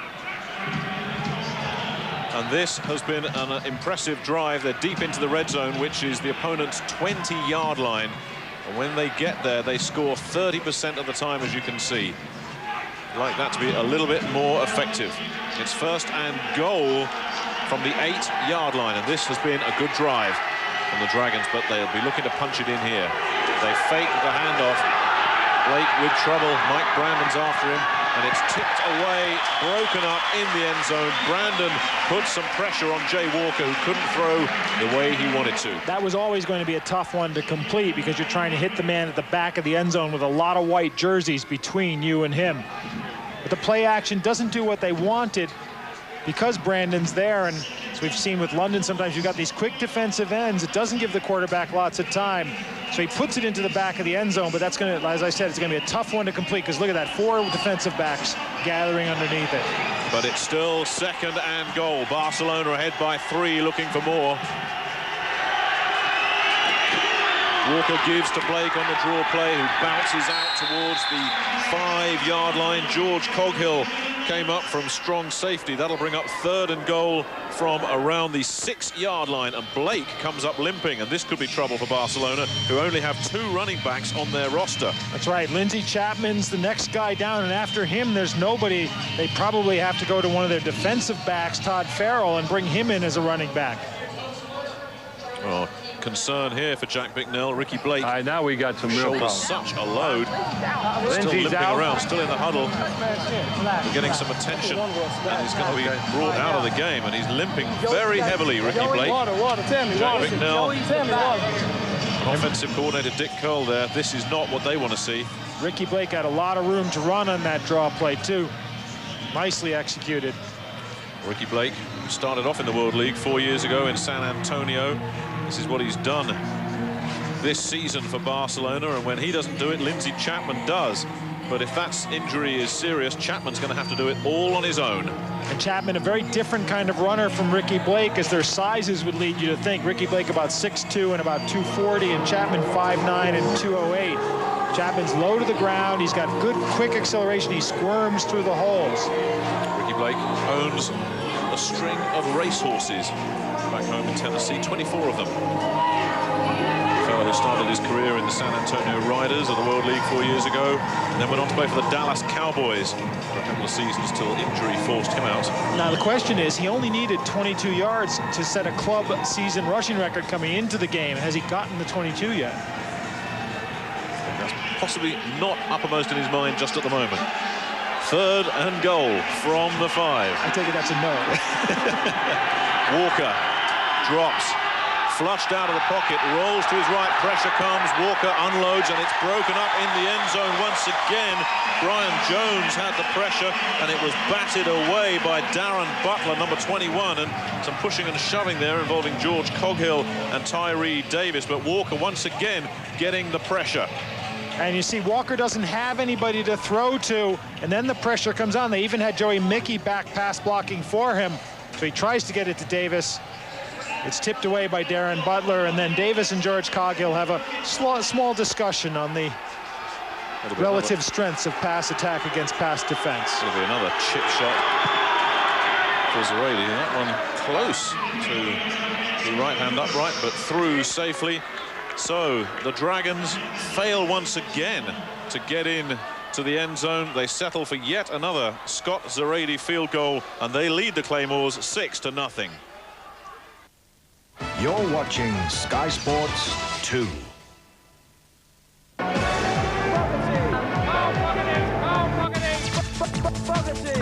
From Donington, the World Superbike Championship featuring Carl Fogarty. Carl Fogarty, you world champion! From Indianapolis, a Bosch Motorsport special, the Indy 500. A motorsport double from 11 a.m. Sunday on Sky Sports. There are no medals for being the shoulder to cry on, no awards for passing on traditions, but to the men who give their best every day, we offer our best. Gillette Sensor XL, spring-mounted blades and microfins to set up your beard, and Gillette Series shaving gel for incredible smoothness. There's no better shave gel. Sensor XL, the closest, most comfortable shave ever, and that's something every man deserves. Gillette, the best a man can get.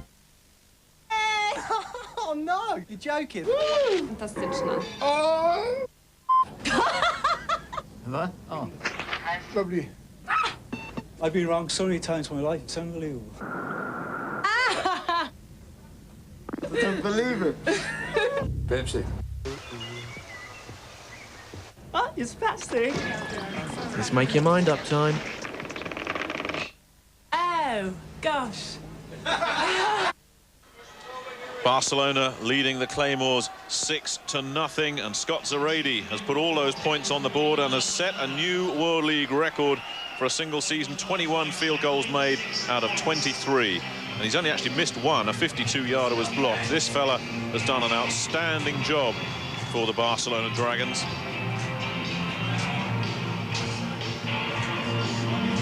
But you get the feeling that Jack Bicknell would have liked to have put one of those drives into the end zone. It's been the same in a lot of games. It was the same against London last week. They get down there and they have to settle for field goals. So here we go. Jim Kreiner was talking to Ben Torriero, one of the Scottish special teamers, just before this kickoff. Torriero, number 44 there, is ahead of de Graffenried, who runs into a bunch of trouble. John Brown, number 39, nailing him at around the 23-yard line. And Ben Torriero's the middle guy in that second row of three, and he's the one who basically has to set the wedge for the guys in the back. One of the national players on this team, Darren Chapman, John Leatham, Gerald Colquhoun, Scott Cooper, Andy Meikle, Paul Balfour are the national players. Cooper got 3 catches last week against Amsterdam. And Darren Chapman, they say, is improving all the time. So the Claymores, down by 6, start off on their own 24-yard line. And the pitch back goes to Saran Stacey, who gets first down yardage and a bunch over the 40-yard line before he was pulled down. Great turn of speed there from Stacey. And not a bad turn of speed from Big Tom Scott either. That was the old student body right. They had the whole line pulling right and leading Stacey through the hole, and they just overwhelmed Barcelona on that side. There's Big Tom Scott. He doesn't open up holes. He opens up huge caverns. The 400-pounder, the biggest player in the World League. They also have one of the smallest in Scott Cooper, who claims to be 165 pounds, but I don't believe that. More play action, and Blunden with a lot of time, but doesn't fool Victor Hall, who comes down and nails him. And the question is basically, how much time did Matt Blunden think he would have on that play? You see, he's looking now. He doesn't have a receiver open, and now he realizes he's going to be in trouble, and he doesn't run and he doesn't pass. So Victor Hall getting past the block of Hisham Ismail, who couldn't hold him up forever. And Victor Hall, who was a tight end in college and was playing arena football last year, he was cut from the Dragons, and they needed a defensive end. They said, hey, didn't you play both ways in arena? Victor Hall's 5th sack of the year, a loss of 6. Blunden goes over the middle, and it bounces off the fingers of Alan de Graffenried, which has been a recurring theme in the Scottish Claymores passing attack all season. And over the middles where you've got to make the catches. Let's say Blunden now. You see, he's got 3 outlet guys short. De Graffenried, it's a little bit behind him, and he's got to turn, and he gets hit as he's doing it. Tough catch to make if he'd made it. Ricky Blake has a twisted left ankle. It's painful. It's not serious. He may return later. That's the good news for the Dragons. 3rd down and long. 8:42 left. First half. Blunden, there's pressure coming. Blunden evades the first guy, gets it off, and it's short of first down yardage by about 3 yards. Tracy Smith pushing de Graffenried out of bounds. And Blunden did a nice job of reading the pressure that time, was able to give himself time to throw, but the receiver short of first down yardage. You saw O'Brien was pushed to the inside, but they still got the outside rush from the back. Nice catch by de Graffenried, keeping the feet in bounds. You only need 1 in the World League, but he had an NFL 2 on that one. I think most of these receivers seem to be going for the 2 feet. No point in breaking that habit. Sean Conley gets off a kick which Tyree Davis lets bounce over his head, and it takes an unfortunate bounce for the Claymores into the end zone. David Wilson couldn't quite get a hold of it, which means Barcelona will take over at their own 20-yard line. This a game both teams have to win.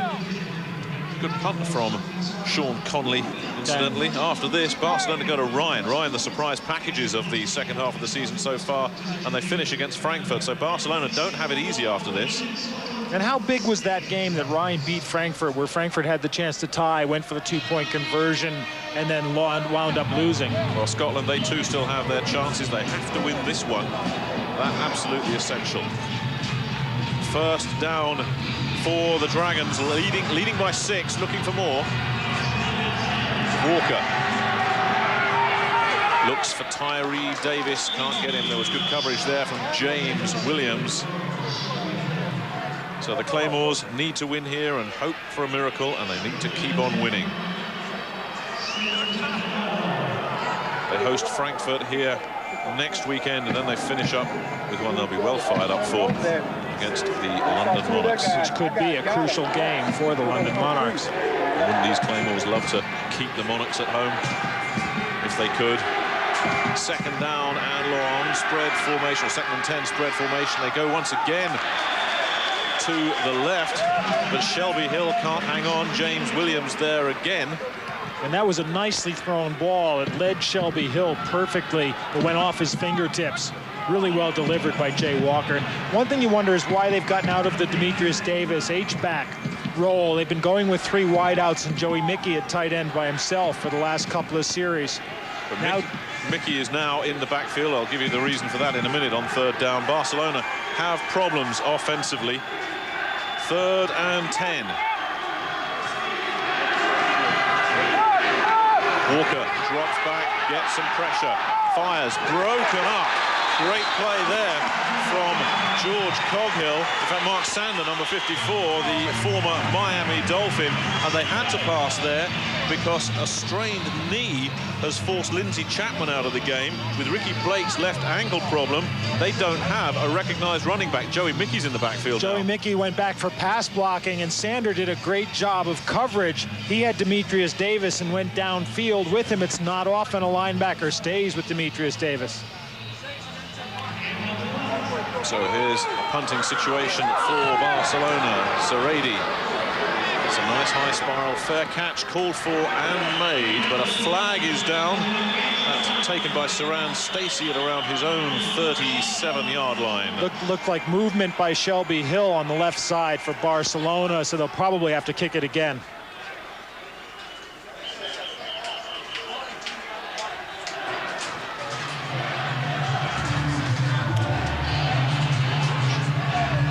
Bad news for Barcelona. Illegal motion at the snap. It should be Shelby Hill.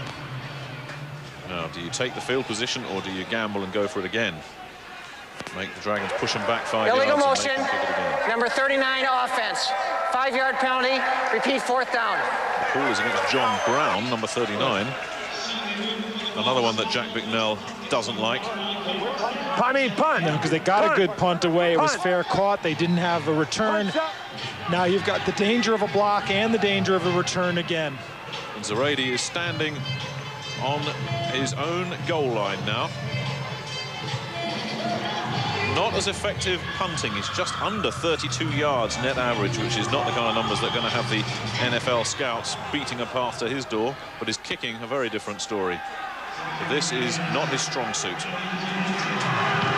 Zarady gets it off, and it's going to be fielded at around midfield. Saran Stacey calls for a fair catch at the 46. It's almost a carbon copy of the previous one, but the Claymores get the ball 5 yards further up. Well, it'll be interesting to see what Damon Baldwin and Horace Morris have made of things so far. Over to you, fellas. I think he's been holding the ball entirely too long. He's an easy target, and he's 6'6", and he's holding the ball too long. You have to release the passes, so he's going to be sacked at least 5 more times this game. So, the thoughts there from Horace Morris and Matt Blundin. Perhaps it's worth pointing out, Horace, that he's worked behind an offensive line that's been different every single week, which can't give him any confidence. Well, that's true. I mean, his offensive line has been hurt up majority of the year, but he's a smart quarterback, and I think he'll have some smart decisions to make in the long run. Well, the smart decision there was to keep it on the ground, but not much doing and all kinds of pushing and shoving. You get the feeling there's a little bit of bad blood between these two teams. And if there isn't now, there soon will be. You saw the linebackers coming up and taking their stunt routes there, would stuff that running play right for a gain. Actually, they got a couple of yards out of it on second effort. We'll bring up a 2nd and 7. Matt Blundin has completed 5 of 10 for 80 yards so far in the game. Both starting quarterbacks in through the second quarter. Movement on the line, and a flag comes in late. Saran Stacey gets a first down. Certainly Byron Bonds, number 90 for the Dragons, was encroaching. But whether that's going to go against him or whether he was drawn, we'll have to wait and see. It's a first down if it stands. Offsides, number 90 on the defense. That penalty is refused. And you think Byron Bonds may be just having a little bit of problem reading the play from the end spot. Is normally a nose tackle. He's moved out to left end because basically Traylor rather would play the right end. So they're banged up. These Barcelona Dragons. Chucky Johnson out for the game. And you see Bonds just starting his rush a little bit too early. First down after the run from Stacey. More play action. The pressure from Blunden, and it's batted away. Eric Lindstrom and Joe Johnson putting the heat on Blunden. And Bonds got a good rush from the left end on that one. And there's a big difference from the way you come from the end spot and the nose tackle. You got to get your momentum up from the end. Again, we can go back to Horace Morris and he can tell us all about that momentum, but it's something Byron Bonds isn't used to doing as a nose tackle. Second down and 10. Barcelona leading, but they have problems. A lot of injuries to talk about. They stay on the ground, and great line blocking there. Some good running room, and the Barcelona defensive front just unable to stand up there, and Ciaran Stacey got some good yardage. You get the feeling, fellas back in the studio, that if Scotland are going to win this, it's going to be on the ground. Yeah, I really do. I think that Scotland's offensive line is playing pretty well right now, and Ciaran Stacey's obviously a great back. And I think what they need to do is they need to keep Barcelona's offense off the field. So the more they can keep the rushing game going, I think the better chance Scotland has of winning this game. And the score is still close enough to where they can still run the ball, don't have to get out of their game plan and start to throw too much. That's right, they stay on the ground once again. That's going to be another first down, and Ciaran Stacey working behind Tom Scott that time. And if you're a running back, you're looking for a guy like Tom Scott to run behind all the time. Yeah, well, no one can see you when you run behind Tom Scott. That's the big advantage. And Horace, can you just talk a little bit about the rhythm that you get into trying to anticipate on your rush? It's hard to determine because you have some quarterbacks that only drop back 3 steps. You have some that drop back 5 steps. So it all depends on how deep the quarterback drops.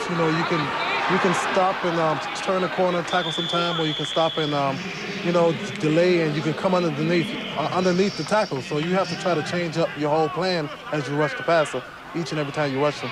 Do you think it's harder for Byron Bonds from that end spot? In a way it is, but in a way it's not because I mean he's on the opposite side of the quarterback, and he see him coming the whole time. He's coming underneath the tackle, so if he come underneath that side of the tackle, he can lose contain, and it can be a real big play for the team. Second down and 7 for the Claymores. Tom Scott we saw checking out of the lineup there. Blunden fires, gets Stacey, and Stacey breaks one tackle, picks up a first down to the 15-yard line, eventually tackled by Sean Thomas and Todd Farrell, but that play was all Ciaran Stacey.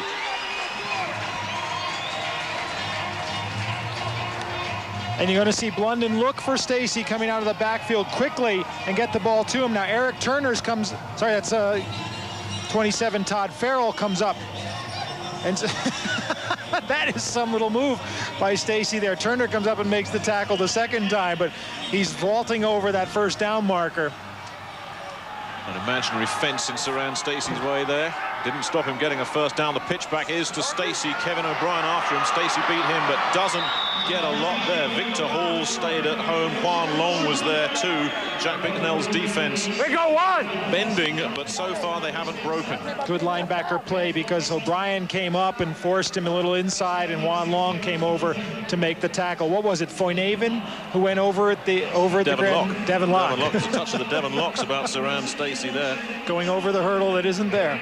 Stacey takes a well-earned breather. He's done all the work on the ground so far for the Scottish Claymores, who also have Marcus Thomas, Lorenzo Graham and Joe Mickles they can turn to. But they take a timeout. Matt Blunden will check in with the sideline. with his head coach Jim Prime. We see Tom Scott checking out of the lineup earlier on. He hasn't played for a year and a half, and they reckon he can go no more than 2/3 of the game before he's pretty well Well, it's probably a good idea to try to keep him fresh for the whole game and not wear him out early. I tell you, he's moving pretty well for a big guy. He does. Next week, big one for London. Who can stop Amsterdam? Will it be London? They better if they want to go to the World Bowl. That's next Saturday. A game you'll be able to see on Sky Sports, of course. Ryan Fire entertain the Barcelona Dragons, and then on Sunday the Scottish Claymores will be up against the Frankfurt Galaxy here in Murrayfield. We'll have highlights of that one for you on Sky Sports as well. If any team goes 4-1, obviously second half of the season they're going to win it, but it's more likely you're going to have 2 or maybe 3 teams finishing at 3-2 and go to tiebreakers. Every game really important at this point.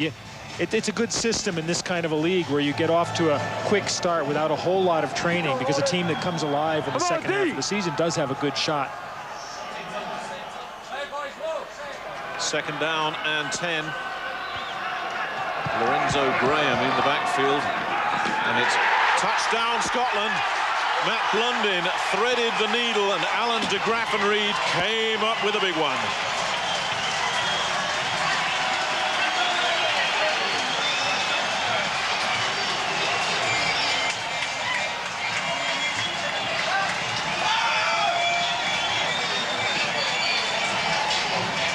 Judging by the reaction from some of these fans, you think they'd just won the World Bowl. And look at de Graffenried. He didn't take a hit on that one. He's got earth on the helmet.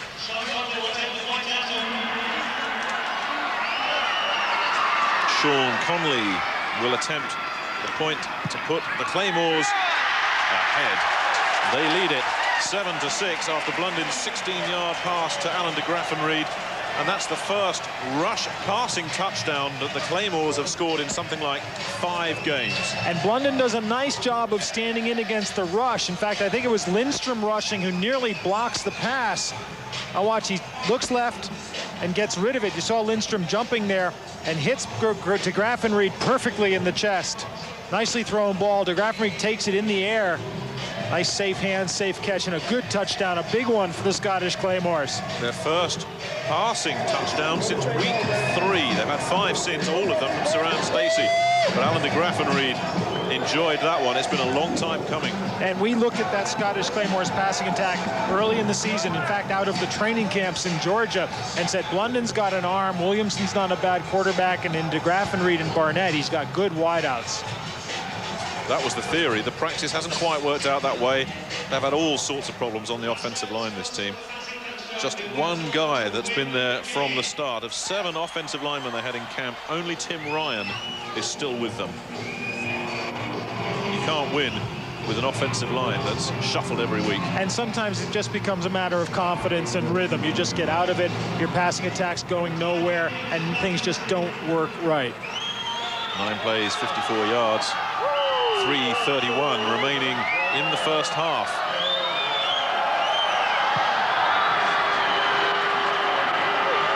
Tyree Davis fields at around his own 10. Tries to go one way, tries to go the other, still on his feet, but there's nothing doing there, and he's eventually smashed down. Corris Irvin, number 29, stood him up. Lorenzo Graham finished him off. And Ben Torriero was in the thick of that as well, number 44. The former Harrogate Hawk, a real special teams star, this fella. Let's take a look at him in action. And it's second effort by Torriero because he gets met by Eric Lindstrom well up the field. Straight in. Henry gives him 2 good hits. 3. A real momentum stopper for Scotland. Now the Dragons with a first down. This team has problems. No running backs, and that's tipped and batted away, and nothing doing there for Jay Walker. And the Claymores know this team has to throw the ball now. And what a huge advantage that gives you defensively. Mike Brandon got great penetration there. Watch on the right side of your screen where Brandon's going to come from, and he just gets the hand up. He's still being blocked by Bradley, but he gets the hand up and blocks the ball. Mike Brandon with the Cardinals last season. Second down and 10 for the struggling Barcelona Dragons. Walker drops back to pass again, goes high upstairs looking for Tyree Davis. Darren Butler was there. And the thing with Darren Butler is he's the fastest guy on the team, and they thought coverage-wise he was a lot quicker than Borgella, but Borgella compensates for that with hard hitting, and we just saw some hard hitting from Darren Butler there. Darren Butler was taken in the 23rd round of the draft by the Claymores and then released. But when Borgella went home, he was the logical replacement. Third down for a Barcelona offense that's basically ground to a halt. And Demetrius Davis felt the heat from Brian Jones and couldn't hang on, and it's 1, 2, 3 and out again for the Barcelona Dragons. This team's in trouble. There is a flag down. Davis now comes up limping. And if he's hurt, that'll be the 4th Dragon needing medical attention on the sidelines. This flag could be important. If it's against Barcelona, it'll be declined. Holding, number 76, offense. That penalty is refused. 4th down. Bradley's the right tackle now, playing against Mike Brandon, the left defensive end. Right there on the right of your screen, 76. Joey Mickey goes out on the pass pattern, and there he is, wrestling him down by the neck. Not much question on that call. Serradi will get rid of it. Low kick, takes a hop at around midfield to the 40 and no further. Down at the 40-yard line, but the Scottish Claymores have good field position. But Barcelona, since losing their 2 running backs, they've tried 6 passes, all of them incomplete. And it's tough when the team's laying back and they know you've got to pass. It makes it tough to throw the ball. And how fired up now were the Claymores on that defensive series. Great kickoff coverage, 3 good plays defensively. The momentum's all Scotland's way. And Jack Bicknell is probably thinking, well, what else can go wrong? It's been that kind of season for Cowboy Jack. 3 awful losses, all of which could have been wins. And the rain falling here at Murrayfield, and it's falling on Jack Bicknell and the Barcelona Dragons at the moment. No running backs healthy for the Dragons. And the Claymores have the lead. They also have Siran Stacey, who is having an inspired game. 4 yards. Vladimir Illich, number 74, the German, coming in and making the stop there. And again, Stacey stopped at the line of scrimmage, but second effort gets him the extra 4 yards. Barcelona got most of those yards, in fact, all of those yards, when they had a couple of healthy running backs. And Scotland are starting to put the pressure on Cowboy Jack now. And with the rain, you'd want to keep the ball on the ground as well. It's another bad factor for the Dragons. London drops, gets a lot of time, just dumps it off. Stacey having a huge game, goes out of bounds, stops the clock at around the Barcelona 36, and all the momentum now is with the Claymores. And Matt London looking downfield, but it almost looks like he's going to go to his safety valve, Stacey, right from the start. And there's Stacey. He's beating the linebackers through. On long, the middle linebacker had the coverage.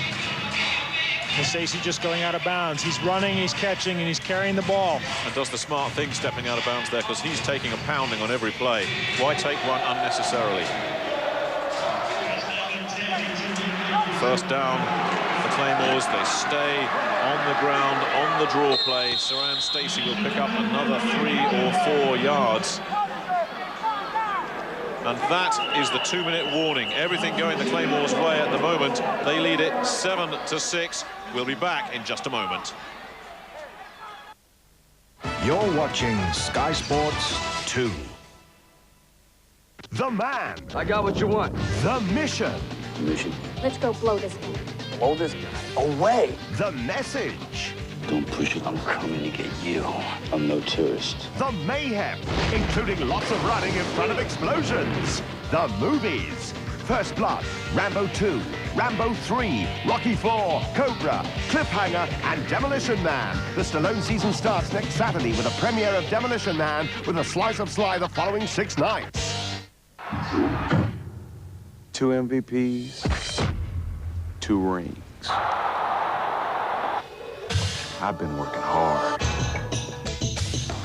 Maybe this year, I'll take a little time off.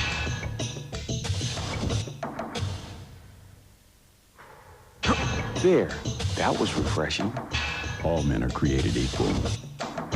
Some just work harder in the preseason. I think I'll slip into something more comfortable. An inviting persona.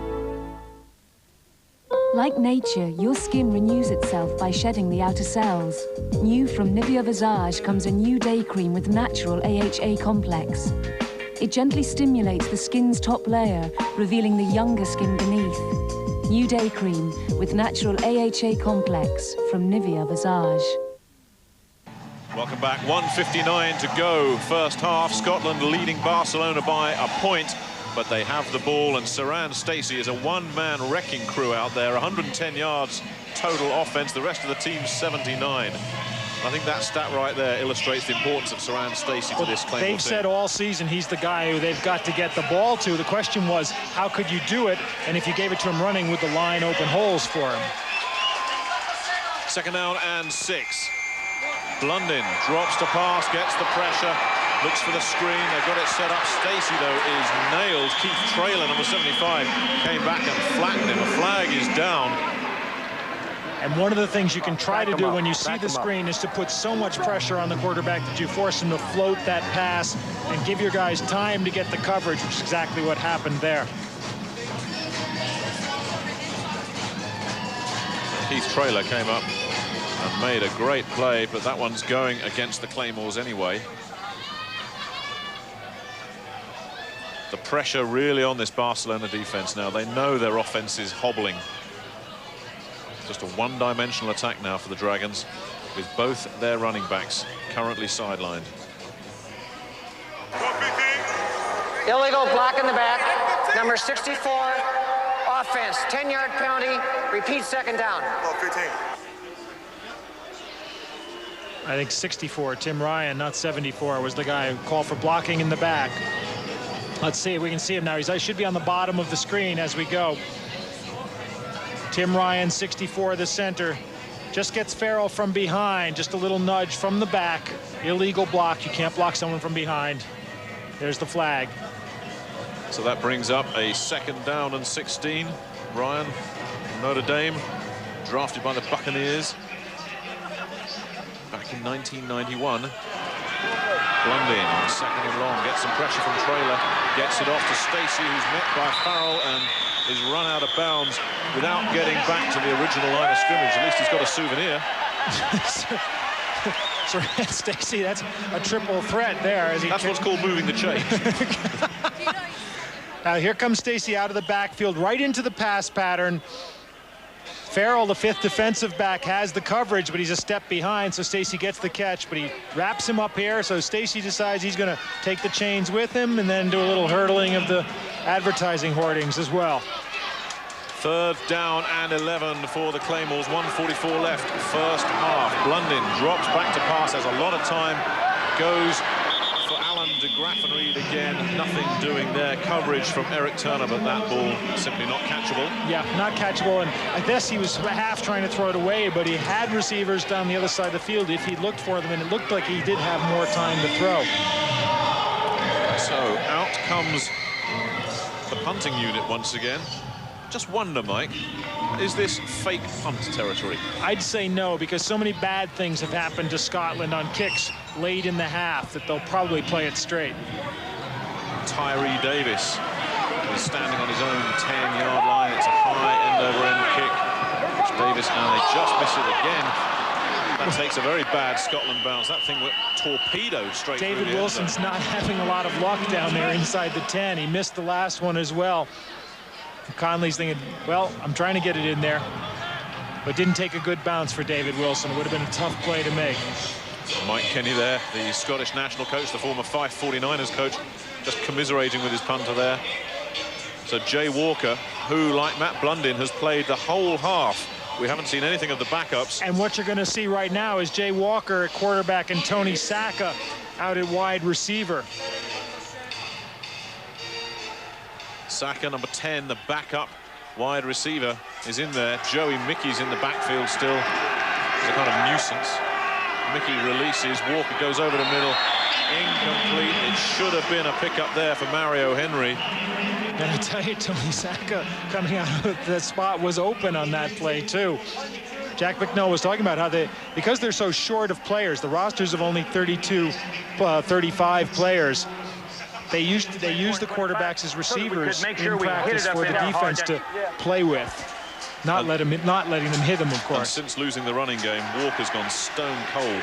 0 for 7. His last 7 passes. Here's number 8. He's got it this time. It's short of first down yardage. Tony Saka made the catch like a tight end and turned around and started running as well. Here we go. Jack Bicknell really having to delve into the box of tricks. Tony Saka, option. Special right, 860 Y option. Penn State. You'll see him at running back in the second half. We may see you at running back in the second half, the way this is going for the Dragons. Things could not get that bad. Joey Mickey still in the backfield. 3rd and 3. Walker looks. He's got Mario Henry, who's got a first down. James Williams, the first man there, with some help from Corris Irvin. But it's a first down for Barcelona with 45 seconds left in the first half. And that halftime break can't come quick enough for these Dragons. And important, no, it can, because Mario Henry stopped the clock there. They want to get down at least into field goal range, get a shot at another 3. And remember, we saw it against the Monarchs. Jay Walker can move a team quickly. The thing is getting the momentum going and getting the Dragons on their back foot going backwards. Walker, 1st and 10 from his own 36-yard line. 45 seconds left, first half. Walker pump fakes, goes upstairs, gets his receiver, who's nailed at the 35, but hangs on, and Walker calls a timeout. And another big play there from the fellow with the cannon of an arm. And it took them about 7 seconds to get that timeout recognized. They had almost every player on the field was calling for it before it actually got called. But a great delivery by Jay Walker and a great catch, because it was some hit. Demetrius Davis is gone. He has a sprained ankle. They don't know whether he'll return or not at the moment. He certainly won't be seeing any more action this half. Tony Saka is in there, number 19 at the top of the screen. Saka, Joe Paterno never taught him this at Penn State, I'll bet you that. He was, give me the ball. He was going to take that one anyway. Not a sharp pattern from Tony Saka, but your brand new H-back. He's got H-back size. A nice shot of Demetrius Davis, too, talking to Eric Lindstrom, the 2 original Dragons, still with the team. Well, we were saying that Tony Saka hasn't seen any playing time, but he's seeing playing time in a way he didn't quite expect it, I don't think. That's right. And, you know, Jack was saying that Saka's a good quarterback and really deserves another shot at the NFL. But he's no Demetrius Davis, that's for sure. 1st down and 10 for the Barcelona Dragons. Walker goes over the middle, and that's bounced around, and that's the problem you've got. That was a catchable ball, and it looked like Saka just gave up on it. Let's see now. It comes out of the tight end position. Nobody hits him. Just a little look pattern over the middle. And you saw him look. It's, am I going to get hit? Do I have room to run? You can't be thinking about the defense until you got that ball nestled away. So, another incompletion. Jay Walker really under all sorts of pressure here. No running game at all. The defense knows it's pass every time. He's got a tight end playing fullback and a quarterback playing tight end. And it's batted away. Are they going to rule it a fumble or an incomplete forward pass? And it's a fumble, which means the Claymores get it with 25 seconds left. Or are they saying it's incomplete? It should be an incompletion because his arm was over his shoulder in the passing motion. Yeah, absolutely. But I think one of the officials there. The official reacted to the players chasing after the ball. But of course, when you're a player, the ball comes loose, you go for it. So it is an incomplete forward pass, which is the right call. Gerald Jeffcoat coming from the middle of the line. 99's the guy to watch. You see, he beats McCollum up the middle and gets to Walker, but Walker was definitely in the motion of throwing. Now it's 3rd and 10. 25 seconds remaining. Barcelona in trouble. Pressure comes from Corris Irvin. Walker has to throw it away, and the former London Monarch came untouched and almost got Walker. And he did the right thing there because they were coming at him. If he gets sacked, they've got no shot of a field goal at all. How far is the freaking thing? How far is the freaking thing? Well, Scott Zarady has missed a 52-yarder. This would be a 53-yarder, and it'll be worth 4 points if he gets it. With 20 seconds remaining in the first half. And they make a mess of it, they fake it, Walker, and it should have been picked off. I'm not sure if they deliberately did that or whether it was just a bad snap and Walker fumbled the hold or what, but whatever. It was another busted play on special teams. It was a bad snap, and Zarate was already in his motion past the kick, so Walker had no choice but to try to throw it away. You'll see the snap's low. Actually, the snap's not bad. Walker drops it. And Zarate just misses. Walker then realizes Zarate's gone past it and has to get rid of it. And I tell you, if James Williams had caught that, he only had Joey Mickey to beat, and he'd have had daylight. Yeah, and it did look like a fake, because it looked like Zarate went through for the fake. It really actually looks as if they'd planned that one. I think he just got off his rhythm, and nothing goes right for the Dragons. Well, it could have been worse there. The Claymores, when they look back at their film of that, they'll think, hey, we could have had a touchdown there. The Claymores are not mucking around. Matt Blundin drops to one knee. The clock continues to run. That will do it for the first half. The Claymores coming from behind to lead it 7-6. The problem's all with Barcelona, who have no running game at all. So Jack Bicknell with an awful lot to think about at half-time. Let's see what our guests in the studio make of it. Let's rejoin Gary O'Reilly. Thanks, Nick. It is 7-6 in the favour of the Claymores, and it looks like it could go even further. Well, Horace, what do you think about that after having seen it? Well, the thing about it now, it's starting to rain, and the teams have to run the ball. And Saran is going to get stronger the second half, and he's going to run better.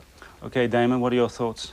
Well, I think that Barcelona's defense has to just take control for them. If they want to win, they can't allow any more points, and they got to hope that Zarate can get back into field goal range, because without a running back, you know, it's going to be tough. It sure is. Analysis and opinion coming up from the lads, but first a break, and we'll leave you with the points from that first half.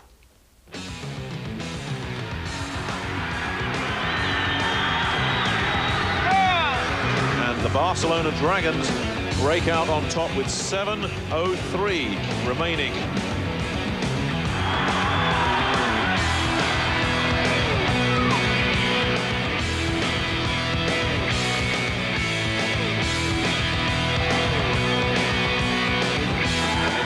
Touchdown, Scotland.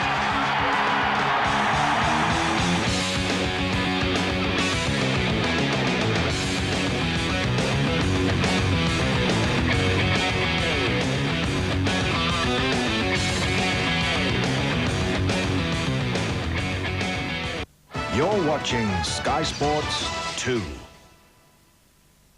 Chris Eubank has played many parts. Now the fallen world champion is starting all over again. Now, what is his answer?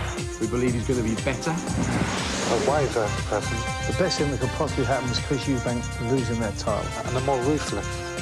Eubank faces South American champion Bruno Godoy in a move to put things right before his title rematch. He's hungrier than ever. Big time boxing, tonight at 9, live and exclusive to Sky Sports. Have you seen Alex's proposals for the Townley project? Wood and leather, inspired choice. And an oval clock just looks so right.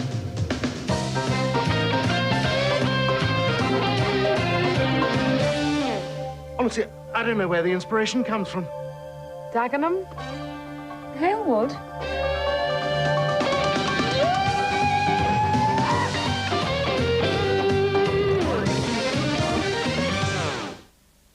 I leave my highlights to Jason, my manicure to Mandy, and the important part to Clarets.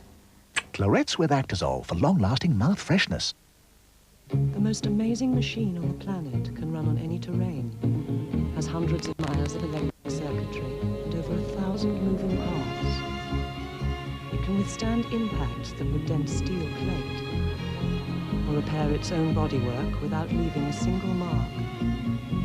It can travel for miles on a few cups of water, or take to the air more gracefully than a rocket. Every model is different, a one-off built to order. And if you look after it properly, this machine will last a lifetime. You're amazing. We want you to stay that way.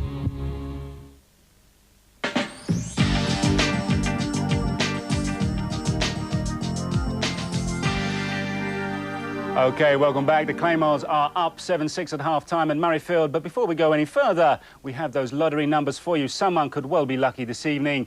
It is, and I've got to tell you this, £19.6 million prize. The numbers are 12, 13, 25, 37, 44 and 45. And the lucky bonus ball is number 9. And if my wife's watching and they're my numbers, please, please, please give me a call. I could do with 19.6 million. Okay, guys. Hopefully you haven't bought any tickets and they're all for me. It's a 7-6 game. You, before the game, we didn't get your opinions out of you, said Claymores to win this. Yes. Now, do you still stick with that? Yes, we do. Yeah, I do. I think I predicted a score of 24-20, but I think that that basically Scotland's ability to run the ball, and you know now obviously with the rain and and the injuries. Okay, on the first drive, were you so confident when Connolly got hold of this ball and it all broke down again for them once again?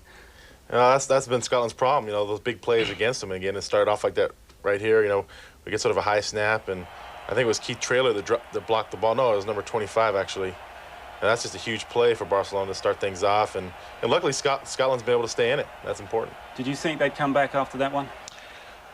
No, I thought it was over after that one, to be honest with you, because it seems like every time they start off a game, they have awful luck, you know, with turnovers and stuff like that. But it seemed like they started to improve, and I think they're going to come out stronger the second half. Well, it got worse before it got better, because out of the top of the second quarter, Blundin decides that all the old problems are going to come home to roost with this sort of half-hearted pass to Grafenried. Now, surely this has got to be destructive to team morale. Yeah, this hurts because you're trying to make something happen here. You're throwing the ball here, and it just, you know, looks like the ball's a little thrown behind the receiver there, and, you know, DB made a good play.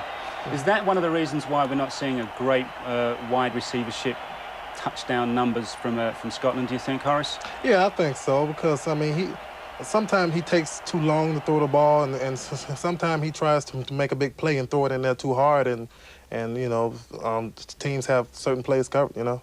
We've seen some very strong Claymores defence, and it's come up big time and time again. It was the key to your victory last week, and I think it's going to be the key again here, because we got a lot of quarterback pressure on Walker. Yeah. Scotland's got a great front four, and they keep after. Mike Brandon here does a great job coming off, and he's pressuring, you know, Walker, and Walker gets out of his pocket and has to throw something up, and nothing's there.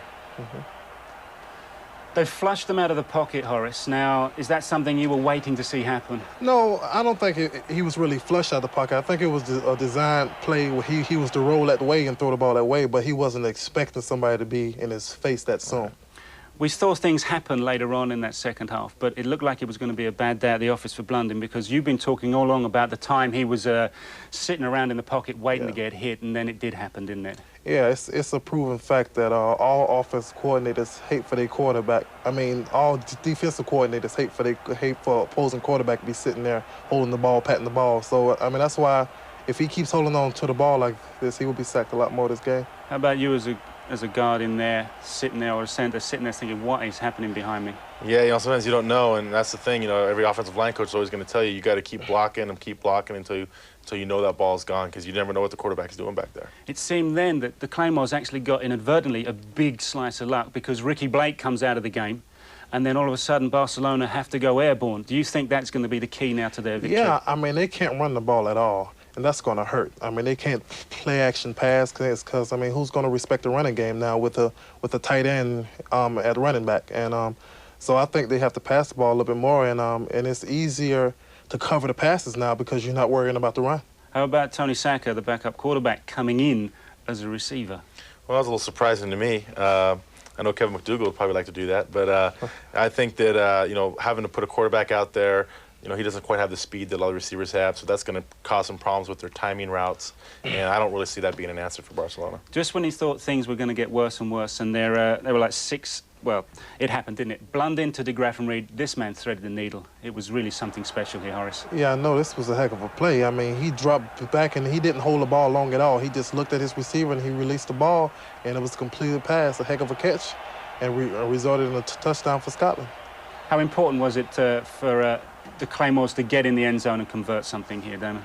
I think it's a huge emotional burst for them going in at the half, you know, to get up on them, and they needed to be able to say, hey, we can score on these guys, and they did it. All right, Conley comes in, gets himself a good piece of the action with the point after. It's 7-6 Claymores. We have seen them every time, well, say every time, but time and time again, come out a different team second half. Are they going to make that man Stacey go for another record here, do you think? I think they have to. I think they realize they have to keep the ball on the ground if they're going to have a chance of doing this. They realize they want to keep Barcelona's offense off the field because of the threat of the passing game. And so I think that Scotland can pull this out. Horace, what about Barcelona? We've talked about them becoming a one-dimensional offensive unit. Is that going to really help them at all, or is it because they've got Tyree Davis and a couple of other boys out there who can do it? But, I mean, that's all they have is a couple other boys out there that can do it. If you keep those guys covered, and then what? You know, they can't run the ball. Who they going to throw it to? Tony Saka? I mean, sure, he knows all the routes and everything, but he don't have the speed and the skill to play wide receiver. OK, we're going to take a break right now, but we will be back with live second-half action from Edinburgh.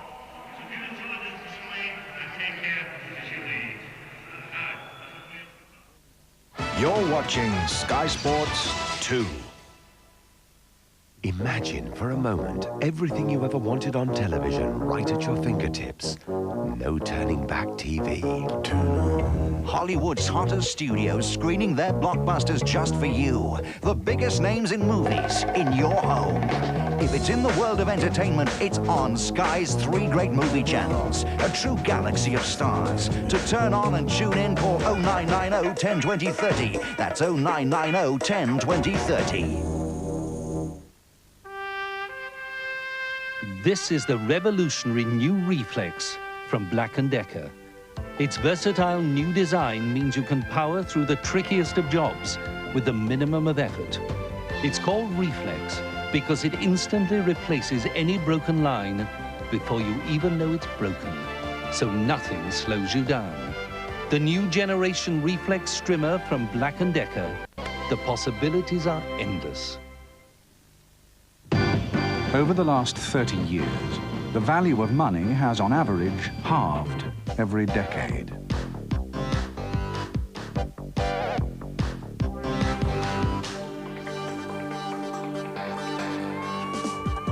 An investment with Prudential, on the other hand, would have beaten inflation twice over. It pays to be Prudential. Talk to Prudence. At Halfords, we've Castrol GTX at only $7.99. There's 20% off all Halfords roof boxes. Get any 3 Halfords cleaning sprays for the price of 2. Shimano geared mountain bikes are down to $99.99. And save £2 on the Rhino cycle helmet. So head for Halfords now. I like to arrive in style. An attractive persona.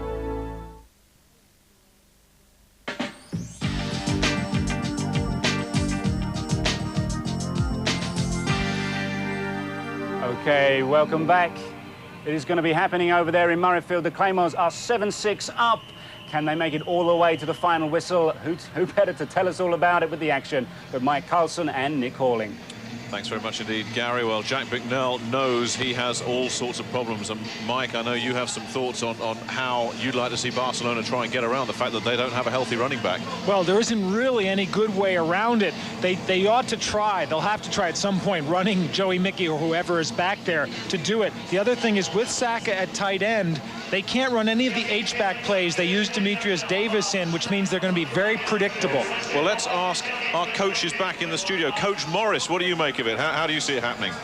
Well, I think it's going to be hard to run the ball without a running back, and I don't think he's going to use no tight end to run the ball. And like he was saying, they got Tony Saka at tight end, which is going to be hard for them to run an H-back offense. So all they can do is try to pass the ball. Okay, Damon, any thoughts? Well, just like what I said earlier, you know, I think it's going to be tough for them to protect the quarterback now because I think Scotland's going to be able to just go into their nickel and their dime package, bring blitzes, you know, bring people off the end, and if Mickey sits back there is not sure where he's supposed to be, there's going to be some sacks. Okay, fellas, thank you very much. More from our guests in the studio, Damon and Horace, later on. Right now, Sean Conley gets the second half underway. It's a short kick that's fielded at around the 20-yard line and taken to around the 37. Joey Mickey, number 88, in there as well. Ben Torriero. Tony Saka, the backup quarterback, was actually in on the kickoff return team as well. Did you ever think you'd see a quarterback on the kick return team? And Tony Saka, let's see, he's looking for someone to block, but maybe not this time. We'll get him next time. You know, I had the feeling Tony wasn't putting his heart and soul into that one. Just It's a good thing he's not an NFL property quarterback, because it'd be a general manager lining up Jack Bicknell in his sights. Jay Walker stays in at quarterback. Tony Saka is too valuable elsewhere in this Barcelona offense at the moment, and they still don't have a running back. Pump fake and just dumped. Incomplete. I think his hand may have been hit, and this Barcelona offense is looking battered and beaten up. And what Jay Walker's going to have to do is try to vary things as much as he can. He had Joey Mickey coming out of the backfield, strange as it sounds just to say it, but he had him out there and open for a 2 or 3 yard gain. He's got to start going with that kind of stuff. Well, those numbers really for Barcelona, 126 passing yards, 27 rushing yards, which is not what they wanted at all, but they have no choice now. 2nd down and 10 for the walking wounded from Barcelona. And they go high, and a pickup of around 7 yards. Mario Henry nailed by Darren Butler, short of first down yardage. And you see what Scotland's able to do. They bring 7 guys rushing, and they can still double team Mario Henry because they don't have to worry about Saka. They're going to play him single coverage the whole way. Well, this surely one of Coach Bicknell's biggest challenges of his career. Come on, let's go. I think Damon Baldwin made a good point too. Now they're coming full-scale rush. Does Joey Mickey know how to pick up those blockers, those rushers from that blocking back position? 3rd down, Barcelona. They go to, once again, Mario Henry, who drags Darren Butler for about 5 more yards, and a pickup of around 12 from Walker to Henry again. Okay, watch Henry out on the right of your screen. Walker moving up, Joey Mickey moving out into the flat again. It's just a quick pattern, and this time he's one-on-one, so he doesn't get hit right away, and he gets the extra yards. And Jay Walker just gets clobbered there. And they don't need to lose him, but it is a 1st down at the Claymores 45.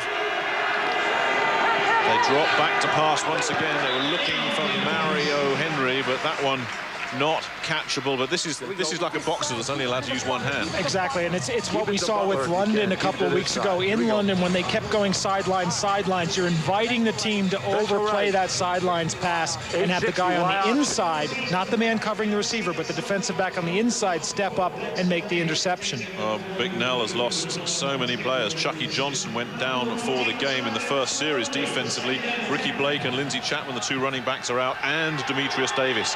It's a huge part of their offense. Straight over the middle, and nothing doing there. Tony Saka is doing the best he can, but he is not an H-back. And a good well-thrown ball. Kind of thing that Demetrius Davis or even Joey Mickey would have caught over the middle. It's tough for Tony Saka. Come on, baby. Well, Lindsey Chapman and Ricky Blake will not return, we hear. They're gone for the game. Chucky Johnson is gone for the game. Demetrius Davis, they're hoping they can get him back. Does Jack Bicknell need him? 3rd and 10. The spread formation from Barcelona. Joey Mickey in the backfield. He releases, and they go long, and it's complete to Tyree Davis, who is nailed by Darren Johnson, and it's another 1st down, a pickup of around 16 yards, and Walker is doing a great job here. Better looking stuff there. They get Davis over the middle, which gets Walker. He can unload quickly. He's got nice time to throw, and he just gets the ball there. But one-on-one, Tyree Davis is going to get open downfield for you. Now, who's the one guy who can run the ball for the Dragons? It's Jay Walker.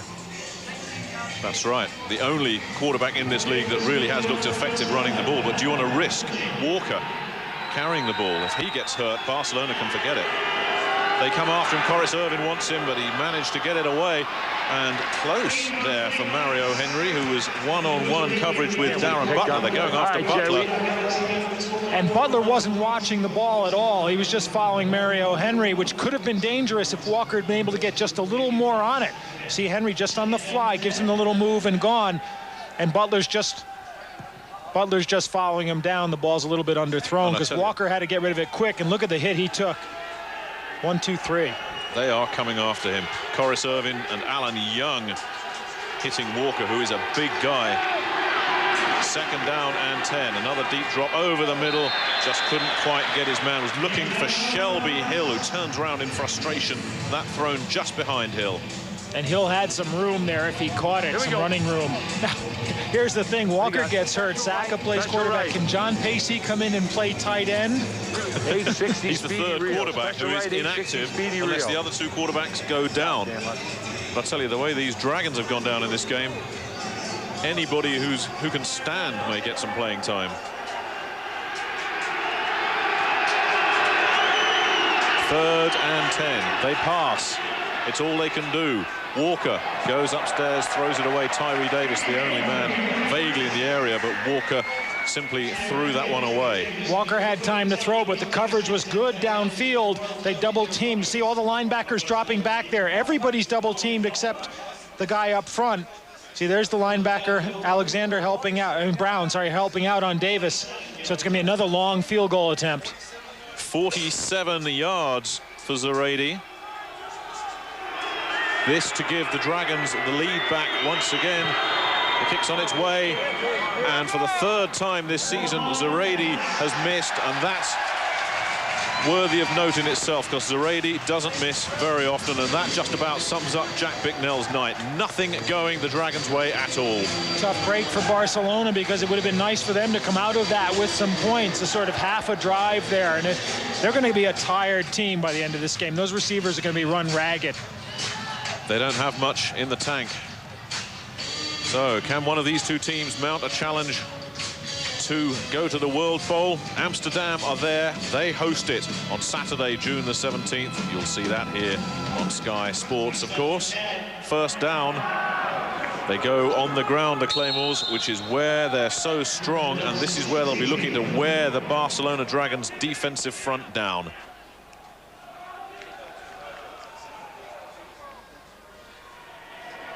There's a telling stat. This season they're averaging 3.8 yards per play, but 5.2 today, and look at it the other way around for Barcelona. Just reverse those figures and you've got a 1-6 season for Barcelona. Second down and long. Blunden gets some pressure, goes wide open. It's gone to number 88, Lee Harris. Tracy Smith, cornerback, number 21, was playing very soft and came up late, but it's a first down for the Claymores.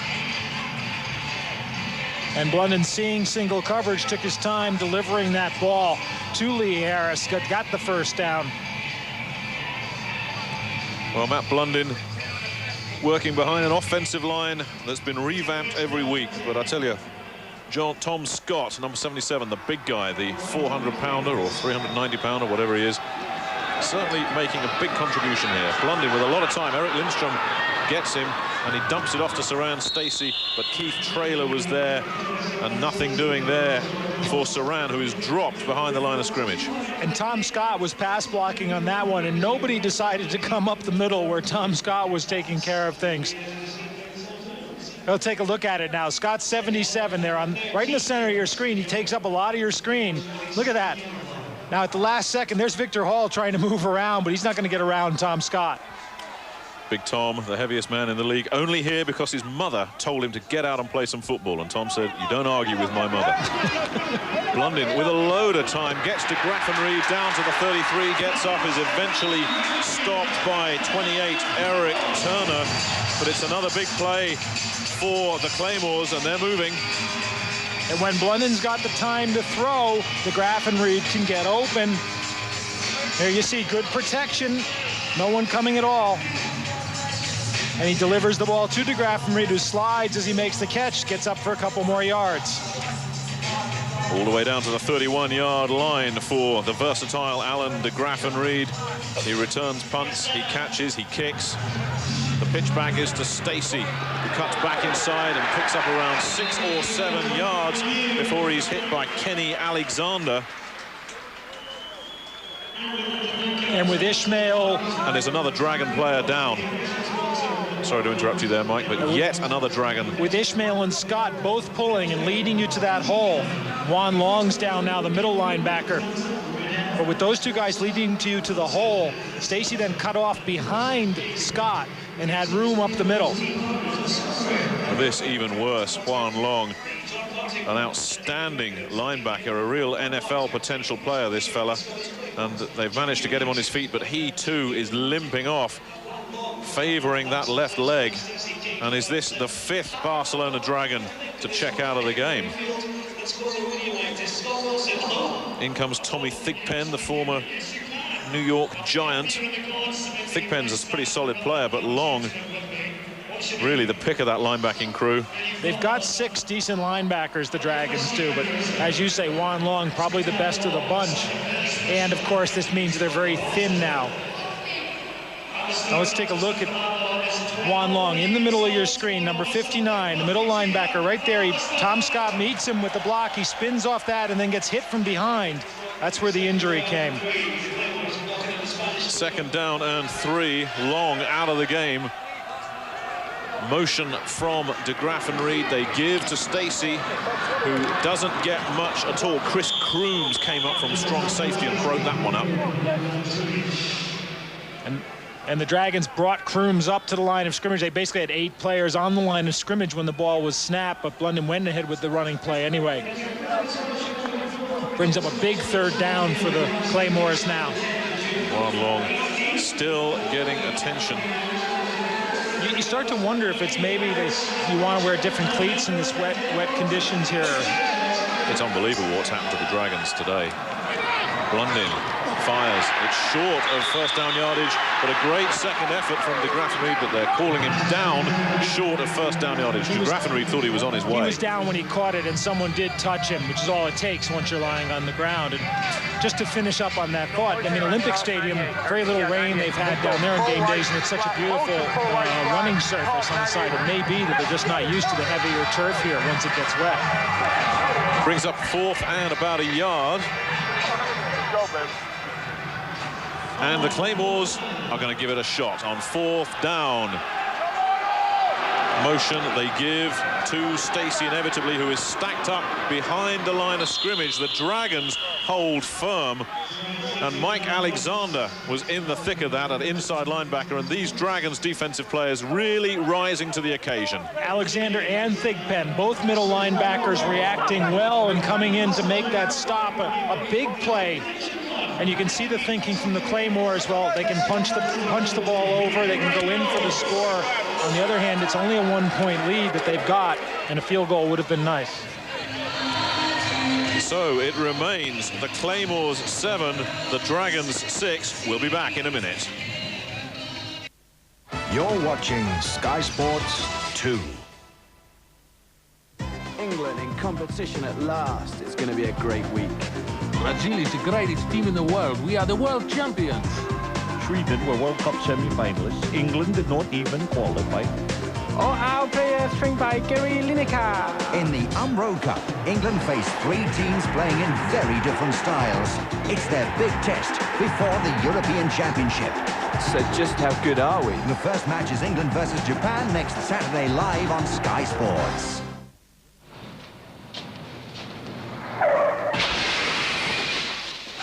That's a clean taste. Yeah, it's the cold filter. What is it, like a coffee filter or something? No, man, it's finer than that. Like an oil filter? Suck a plea. How about a swimming pool filter? No, it's not like no swimming pool filter. It's just like a cold filter that gives you that clean taste, okay? Okay. It's cool. No, it's not cool. It's cold.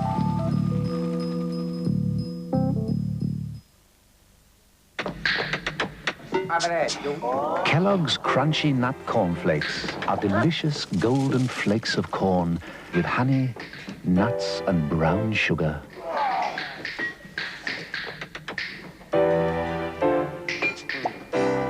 Which makes them absolutely irresistible. Kellogg's Crunchy Nut Cornflakes. The trouble is, they taste too good.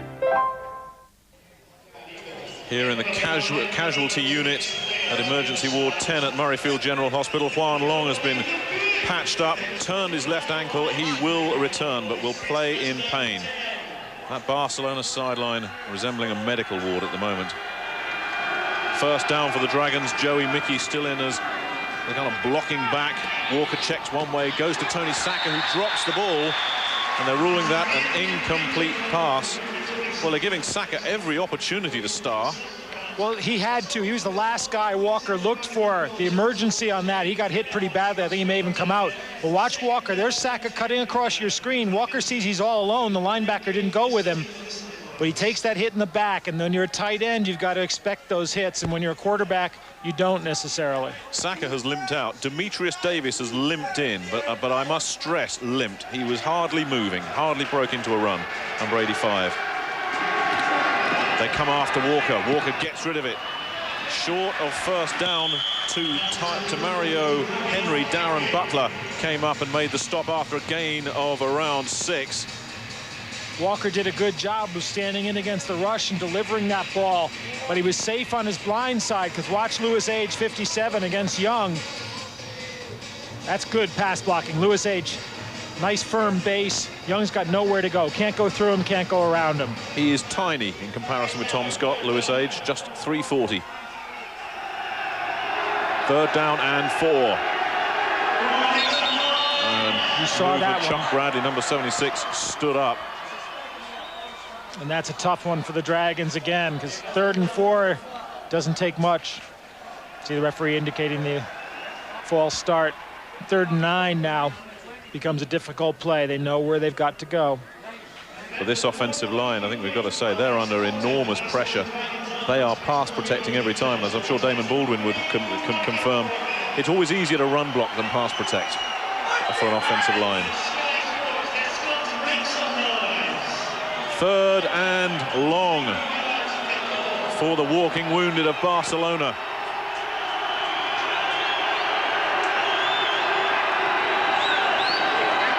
Walker drops, fires over the middle, incomplete. He was looking for Demetrius Davis, who somehow hobbled out close to first down yardage. But Demetrius Davis is not anything near 100% fit. And the Claymores got a good rush with just a 3-man rush, and they actually deflected the pass. Here's Davis. He's not moving very well on that bad leg. Just jumps up, doesn't come close, and takes the push down from Brian Jones. But that pass was deflected. So the punting unit out for Barcelona.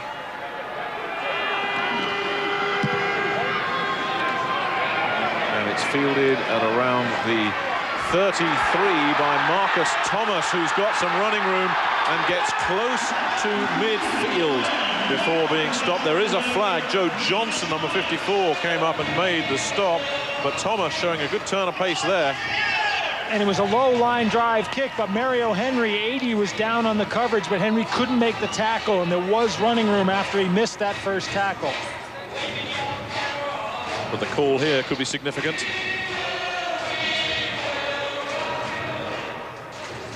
Inevitably, it goes against the Dragons.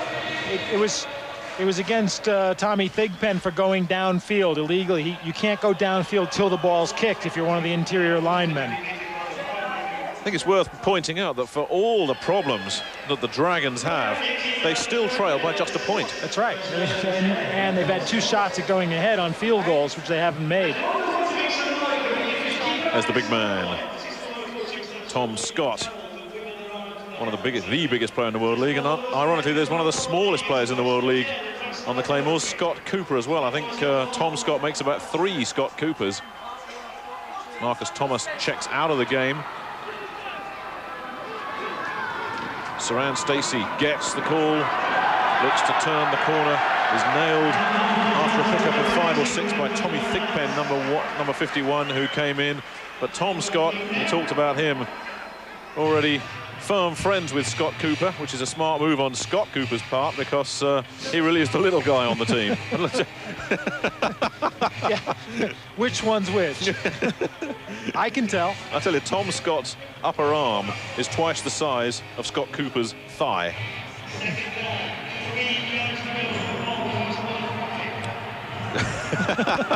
Yeah, sure, Scott. Sure, we believe you. It's that Charles Atlas course that Scott Cooper's been working on all season. Nice hit in there by Byron Bonds and Tommy Thigpen. I say you get Scott Cooper out there to the south, you know, in America, and get some of that food in him. He can put on some pounds. Yeah, I don't think he'd ever quite match up with Tom Scott somehow. 3rd down and 3. Cooper hoping to get some playing time here. Picked up 3 catches late against Amsterdam last week. Got nailed by a cornerback on one play and just bounced straight back up again. That impressed the coaching staff. 3rd down. The Claymores looking to try and put this game away. And it's a great... No, it's incomplete. Good effort from Lee Harris, but he couldn't come up with the ball. And once again, the Claymores offense still can't get into gear. And you can see the offensive line seems to be wearing down Barcelona's defense, but the Dragons come up with one big play on each series, and then London doesn't connect on the pass. So still, the Dragons hold firm. Tyree Davis is standing at his own 10-yard line, waiting for the punt from Sean Conley. Flag comes down. Conley gets off the punt, which drops and is fielded. Well taken and claimed at the 1-yard line by David Wilson. You can't do it any better than that, but there is a flag. And I think the flag is going to be for the man leaving too soon against the Claymores, same one we saw last time. And that'll be a sickener for David Wilson. That is perfect punt coverage, fielding the ball at the 1-yard line. Not looking good for the Scottish Claymores, though.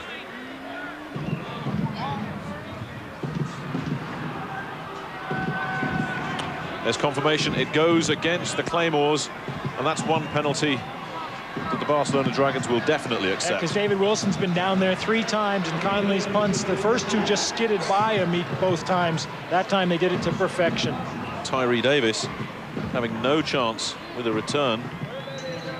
3rd in the World League. He averages around 8.7 yards per punt return, trailing Kenny McIntyre of the London Monarchs.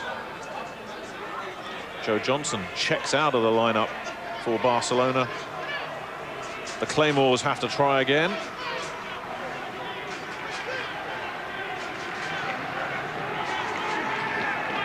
Conley gets a low snap, puts one high up in the air, which Davis fields at the 15 and is stopped straight away by Ricky Andrews. So the Dragons still trail 7-6.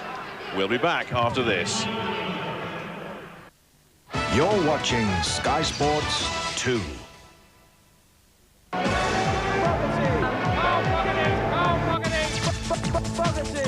From Donington, the World Superbike Championship featuring Carl Fogarty. Carl Fogarty, new world champion! From Indianapolis, a Bosch Motorsport special, the Indy 500. A Motorsport double from 11 a.m. Sunday on Sky Sports.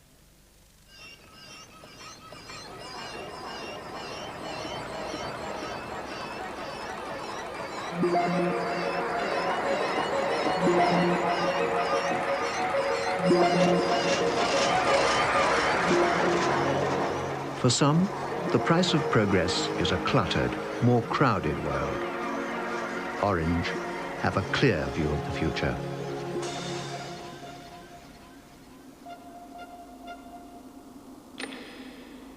Our advanced digital technology has the ability to handle 10 million users, more than twice the number currently using mobile phones. So however busy it gets, you should always get through.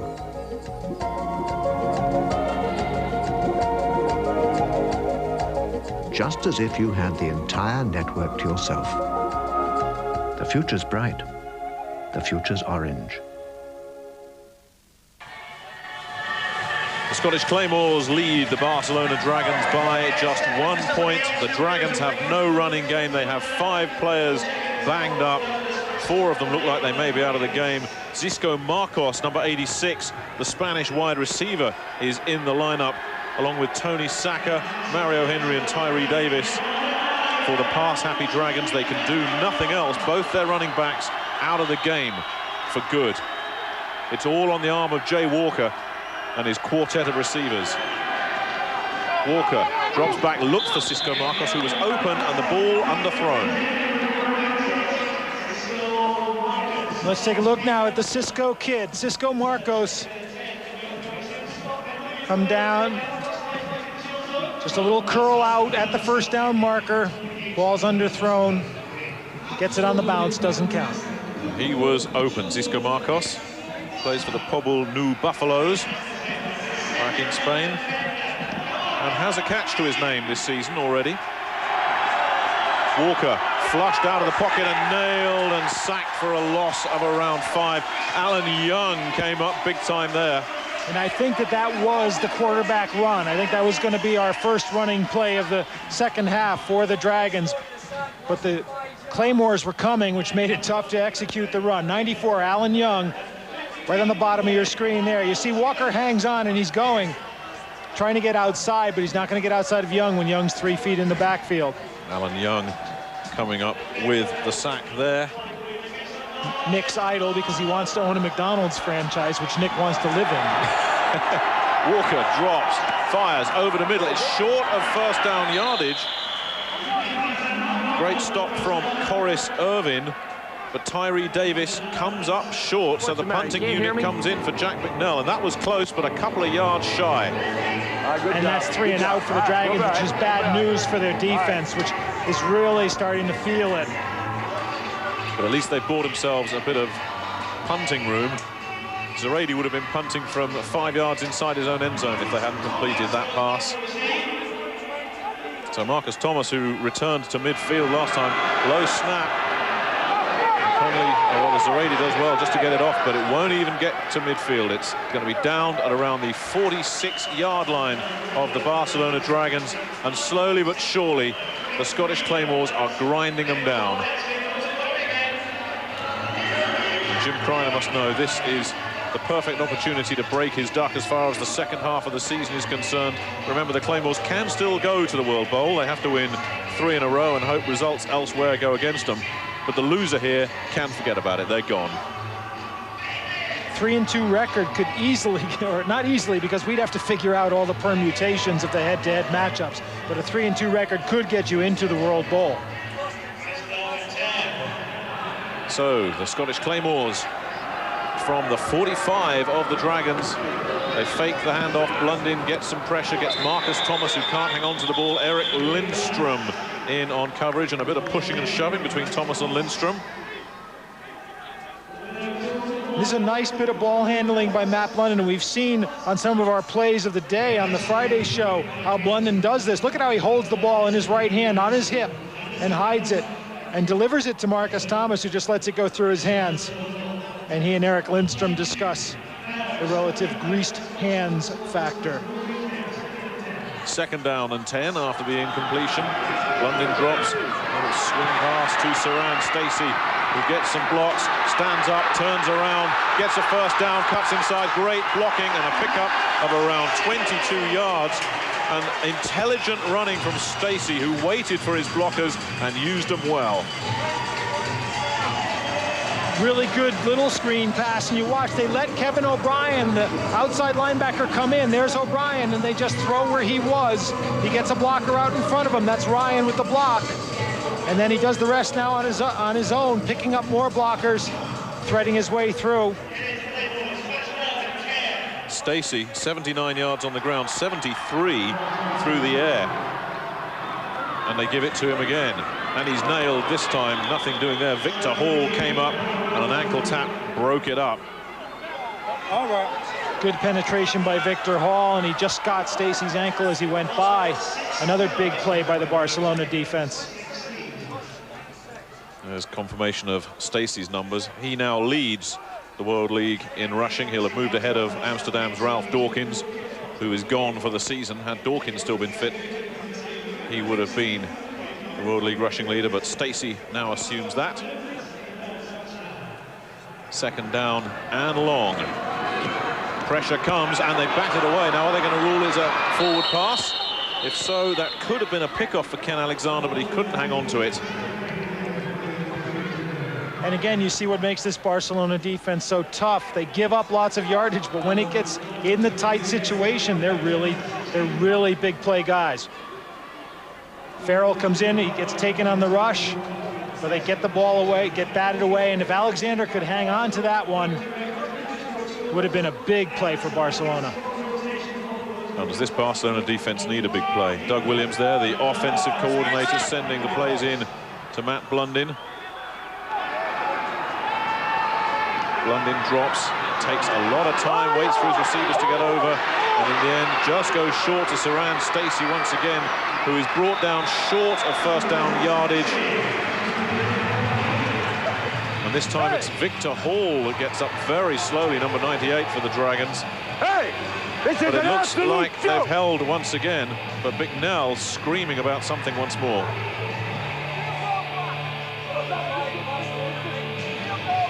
Field goal block. And Jack Bicknell didn't like the fact that Stacey was able to get open and then make yardage downfield when we thought they should have had them stopped. Sean Conley will attempt a 37-yard field goal with just over 2 minutes remaining, third quarter. The hold from Terry Carge, the flag goes down and it splits the uprights, but there is a flag. We'll have to wait for the official verdict on that one before Conley can start celebrating his 5th successful field goal of the season. It goes against Barcelona. So that's the good news as far as the Claymores are concerned. Bad news as far as Cowboy Jack is concerned. Now 5 yards is just about enough for a first down. But the question is, do you take points off the board when you've got them? That's a sickening penalty for the Dragons. Field defense. Field. Field defense. And how you can get a 12-man on the field call. I tell you what. At that stage of the game. I tell you what. We Jack Bicknell has a lot of reason to be upset now. How is that possible that we can get 12 guys out on that? And you can hear what Jack's saying there. How is it possible? With the things that have gone wrong for this team, and now instead of giving up 3 points on Conley's field goal, it's a first down for the Scottish Claymores. Conley's kick won't stand up.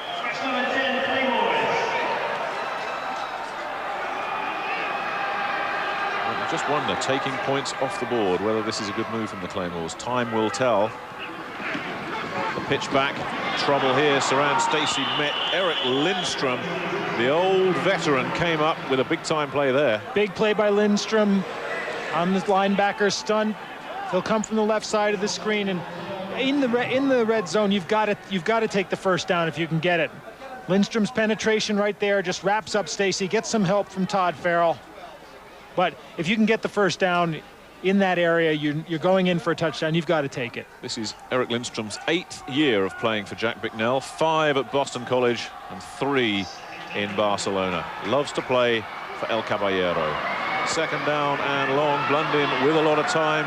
Goes, bounces off the fingertips. Once again, Jim Kreiner stares in disbelief, but he's seen that many times this season. And that brings up 3rd and long. And I'm just for the first time wondering if it really was such a good idea well, to take remember, that Nick, field he can goal always off. kick the field goal again on 4th down if he has to. But it may get blocked. Or you may give the ball up away. You know? The 3 points were on the board. We'll see. It may turn out right for the Claymores after all. 3rd down. Blundin gets a lot of time. Goes into the end zone. Incomplete. Broken up. Incomplete. Some of these fans thought it was a touchdown. So Sean Conley will have to come on and kick. He'd already kicked a 37-yard one. This will now be a 35-yarder.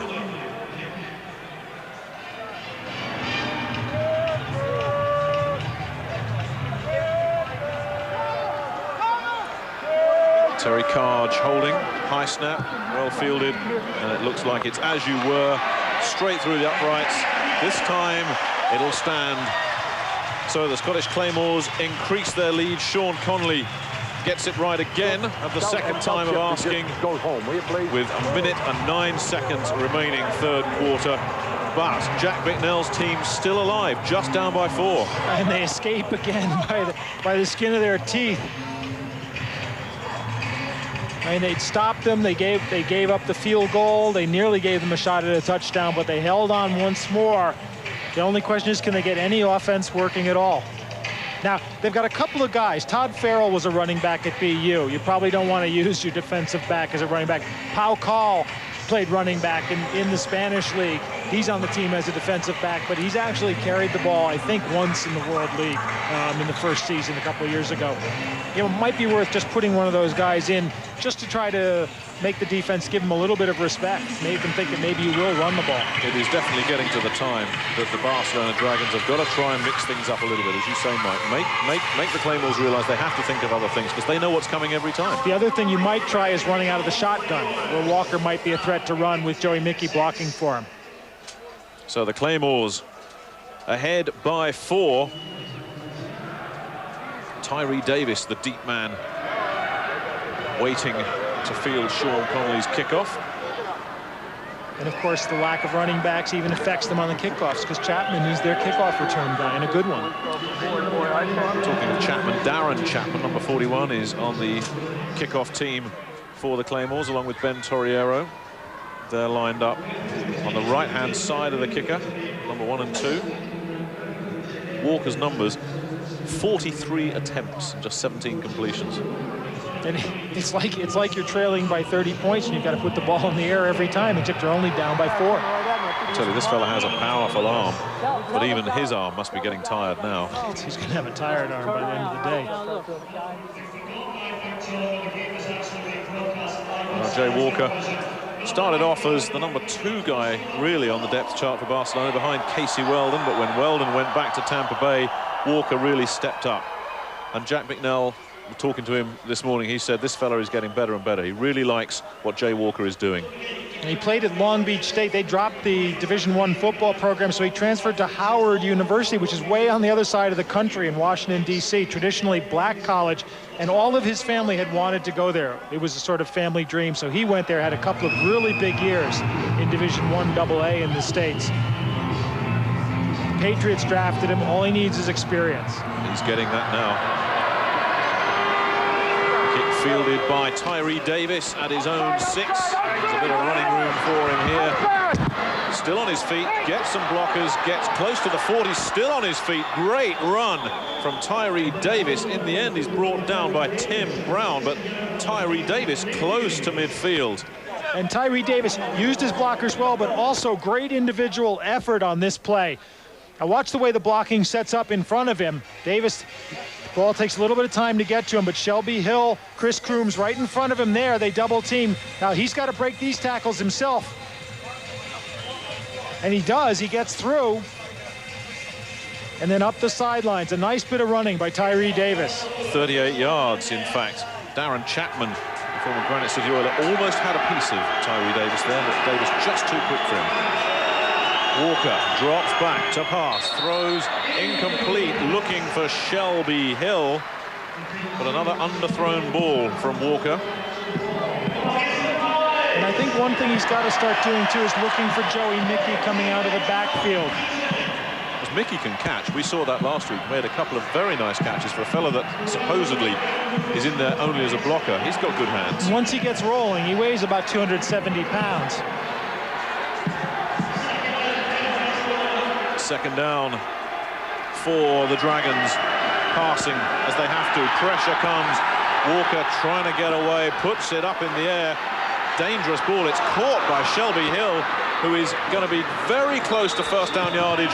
But goodness me, did the Barcelona Dragons get a break there. That one came down with Scottish ice on it. Walker just threw it up for grabs, and Shelby Hill did a great job of jostling for position and making the catch. I see Walker's going to come, and there's Mickey. The linebacker's got him, so he's not open. Walker's going to come under pressure, and he takes a jump and tosses it back across the field. And watch Hill. Sees it all the way like a center fielder in baseball. Brings it in and gets the first down. And Walker got hit after he got rid of it. Now he's up on one leg as well, so he comes down on one leg and takes a pretty good hit from Michael Brandon. A pretty late hit, too, if you ask me.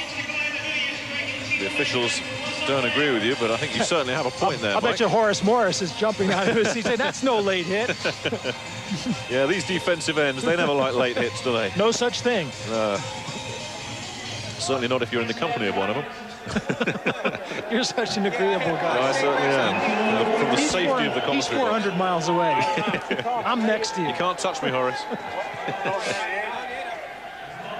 So it's a first down. Shelby Hill with a great catch and an important catch for the Barcelona Dragons, who have Tyree Davis lined up in the slot to the right. 4 wide receivers out, Joey Mickey in the backfield. And they go, and it bounces off the hands of Tyree Davis. And once again, just about everyone in this crowd were off their feet thinking interception. Didn't happen. It was up there for grabs. Let's see if we can hear what Jack Bicknell's saying. Horse right. 860. Our option. Go to Mickey if you have to. Well, Jack Bicknell wants him to look for Joey Mickey, too. If you have to. This is hardly a vote of confidence. Watch it. There. He'll probably be rolling out to the right. This will be the last play of the third quarter. 2nd down and 10. Good protection. He's got Shelby Hill again. That'll be short of first down yardage. He's hit by Ricky Andrews, but Hill showing safe hands there. And Hill, who's been quiet, coming up with a couple of big plays when they need him. And now Jay Walker is limping. That's the end of the quarter. We'll take a timeout. We'll be back after this. You're watching Sky Sports 2. The man. I got what you want. The mission. Mission. Let's go blow this guy. Blow this guy away. The message. Don't push it. I'm coming to get you. I'm no tourist. The mayhem, including lots of running in front of explosions. The movies. First Blood, Rambo 2, Rambo 3, Rocky 4, Cobra, Cliffhanger, and Demolition Man. The Stallone season starts next Saturday with a premiere of Demolition Man with a slice of Sly the following 6 nights. Oversize, King Cobra. Confidence, King Cobra. Precision, King Cobra. Power, King Cobra. If you like oversized woods, you'll love our oversized irons. Squids, we got snake big time in Barneyland. They dream green room. We sent shore slop. Holmes, let's get aggro on IBM stick before we get churned. We'll bust the lip, get locked in the barrel, and we won't need a swarmy to keep us from going over the falls. Are we talking triple concave? Nectar. All the way. Pure guava. These lineups have been totally glassy since they chilled on the seal seat. I'm here to see just how far you can go on a gallon of petrol in this special edition Citroen AX, which gives me time to tell you about sunroof, sports seats, metallic paint, stereo radio cassette, and the free insurance. As for the fuel economy figures, I can't wait to find out. The Citroen AX Elation, now at the very special price of £5,995. What I love most of all about the King Cobra is the flight of the driver. I'm hitting more good-looking shots than I've ever hit. I wish I'd have made this move a long time ago. King Cobra is oversized. Get used to it. A very gutsy effort by the Barcelona Dragons with no running backs healthy.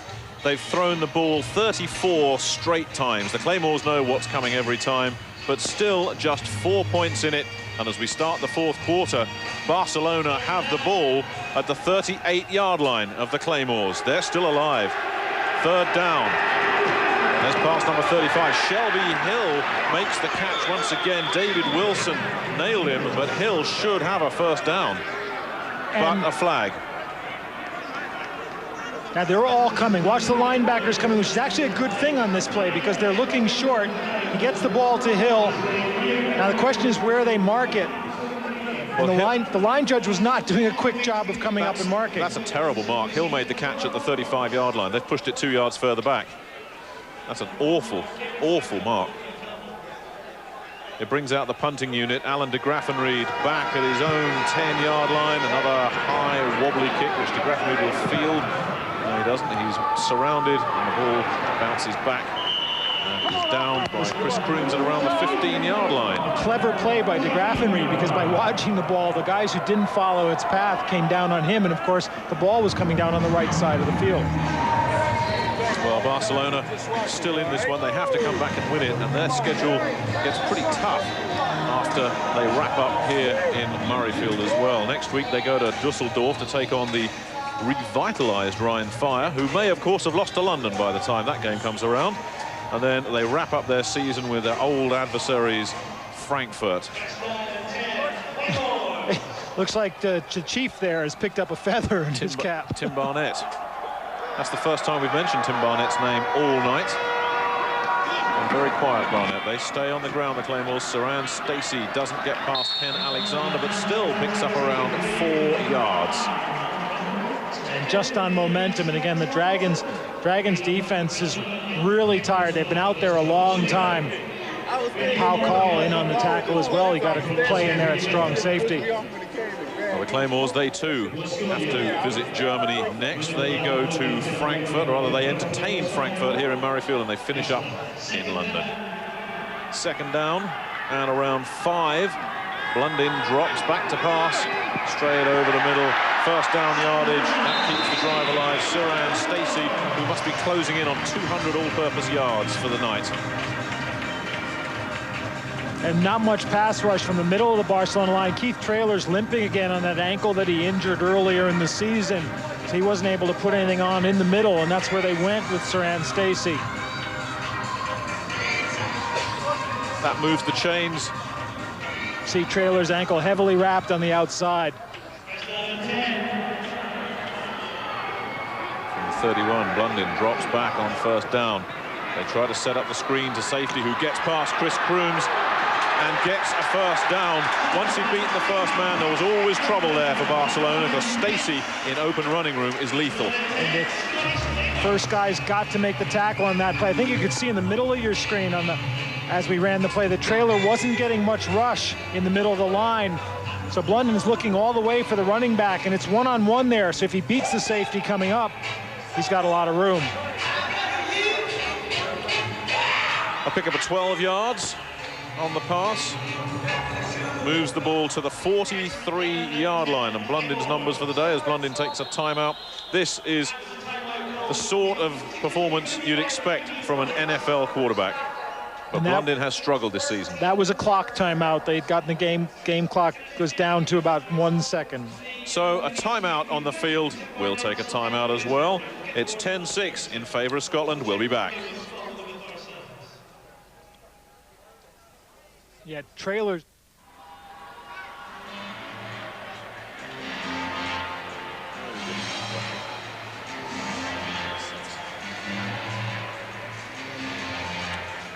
So Matt Blundin talking to his offensive coordinator, Doug Williams.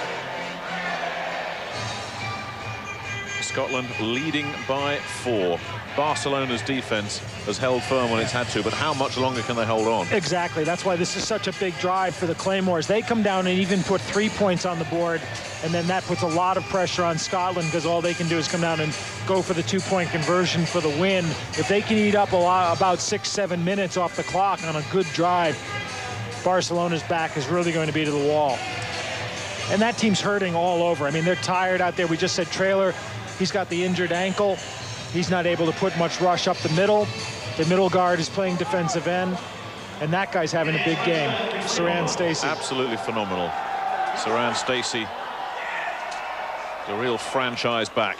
Jim Kreiner said he could be the best running back in the league. He may be right. Blundin with loads of time, and he's almost picked off, and that was close, and it should have been picked off. Tommy Thigpen had it. Tommy Thigpen had that one all the way and just couldn't hang on to it. And you'll see Blundin had a load of time to pass. He gets to look around, and you saw Thigpen on the right of your screen dropping into coverage. Receiver starts to fall down. Thigpen had the inside track to it, and he was gone if he hangs on to it. Tommy Thigpen, drafted by the Giants in '93 on injured reserve all season, and the Giants really gave up on him after that. Blundin with a lot of time again, gets his man. That's a first down. Alan de Graffenried takes the ball to around the 35-yard line. And if Blundin gets that much time to pass, he's going to complete every other one. It's inevitable. Number 87, Aubrey Thompson, is in the lineup for the Claymores as well. The new tight end that they've just signed from Utah State, played CFL football with the Las Vegas Posse last season. Something weird about saying CFL football in Las Vegas. Isn't that peculiar? They're trying to go down to Florida now. Blundin. Hands off. Saran Stacey doesn't get much there at all. Tommy Thigpen, number 51, in on the stop. Byron Bonds there as well.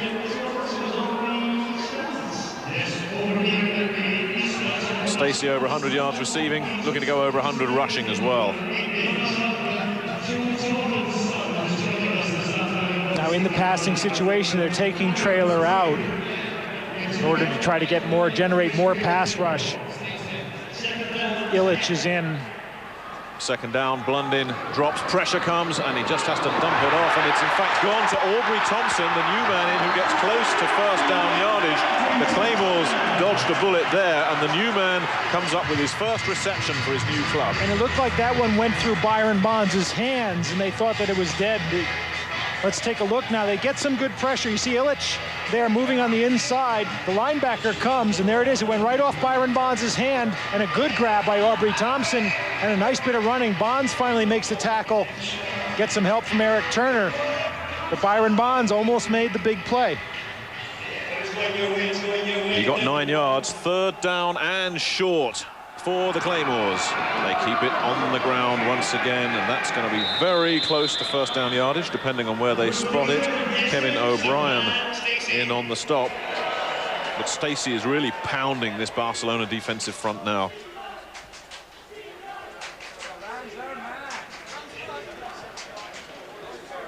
And from where they've spotted that ball, it's going to be very touch and go. Looks like they've just got it by the nose of the football. Yes, oh great guru. We'll see. If they have to kick a field goal from here, it'll be around 42 yards, which is in Connolly's range. He has hit a 43-yarder. I think someone said just by the nose of the football. Just by the nose of the ball, Mike.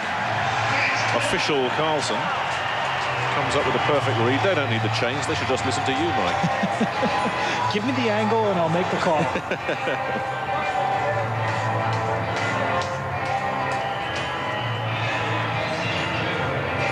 Now a really big series for the Dragons again. It's about the third time this half the Claymores have been knocking at the door. Just one field goal to show for it so far, but Scotland continuing to build and build. He's got his man. It's a first down. It's Tim Barnett, who's been so quiet the second half of the season. Eric Turner on the stop, but Barnett coming up with a big reception there. And Blundin again with lots of time to throw, looking for Barnett all the way. And Barnett had run a nice pattern, beating Lindstrom, the linebacker, and Turner hadn't yet come up. He gets the extra 6 or 7 yards, just spinning his way there. And look at the difference in Tim Barnett's play. Yes, welcome to the game, Tim. First 2 games, he was everywhere. Last 5, virtually anonymous, missing in action. But not missing there. Stacey gets the give, tries to turn the corner, is pushed back inside, runs straight into Eric Lindstrom and Victor Hall.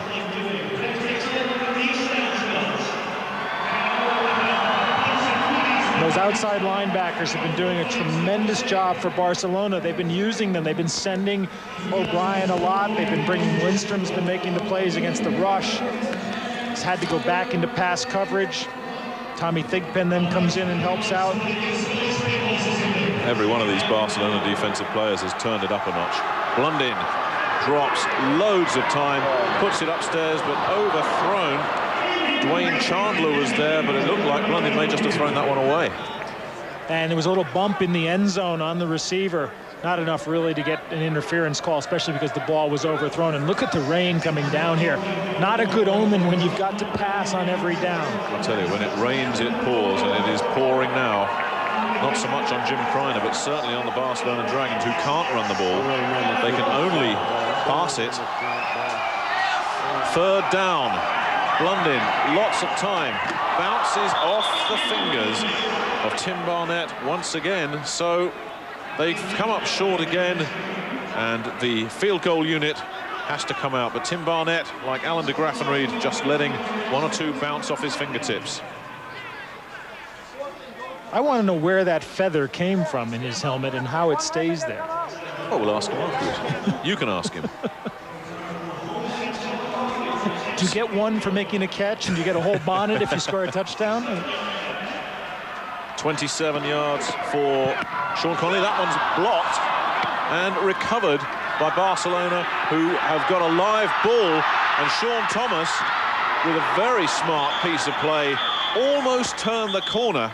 And what a lift that would have given the Barcelona Dragons. As it is, the Claymores keep knocking at the door, but they can't knock it down. And the tackle was made by James Spencer, the ex-Claymore, who the Dragons, the ex-Dragon, the Claymores picked up.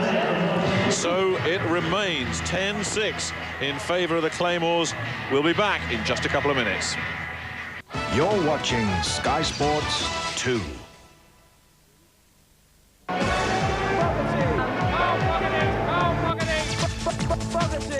From Donington, the World Superbike Championship featuring Carl Fogarty. Carl Fogarty, you world champion! From Indianapolis, a Bosch Motorsport special, the Indy 500. A Motorsport double from 11 a.m. Sunday on Sky Sports. Get ready to write down this important number. Introducing the Craftmatic adjustable bed. It's something extra special in sleep comfort. Simply press the hand control and the Craftmatic bed automatically adjusts to numerous relaxing positions. No more pillow propping. Watch TV. Read, write and relax and feel good at the touch of a button. Raise your head, raise your feet. The Craftmatic bed supports your body in many positions as it helps ease neck, back and legs. Plus, there's optional heat and relaxing built-in massage to help soothe you and a wide range of mattresses to suit your choice. Call us free and find out about this newest and most exciting way to relax and sleep. Call 0800 77 1010 for your free information pack by post. That's 0800 77 1010. Operators are standing by now on free phone 0800 77 1010. There's no obligation, so call 0800 77 1010 right away.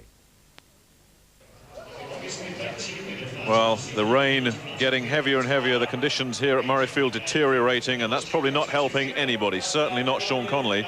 Watch in the middle of your screen, Lewis Age, big Lewis Age III, just gets up and times it and hangs in the air. Be good on the line out, that guy. Lewis Age, 6'7", gets up and block it. That big play, Barcelona defense comes through again. They really have held firm, haven't they? And it's still just a 4-point ball game with 8 minutes left.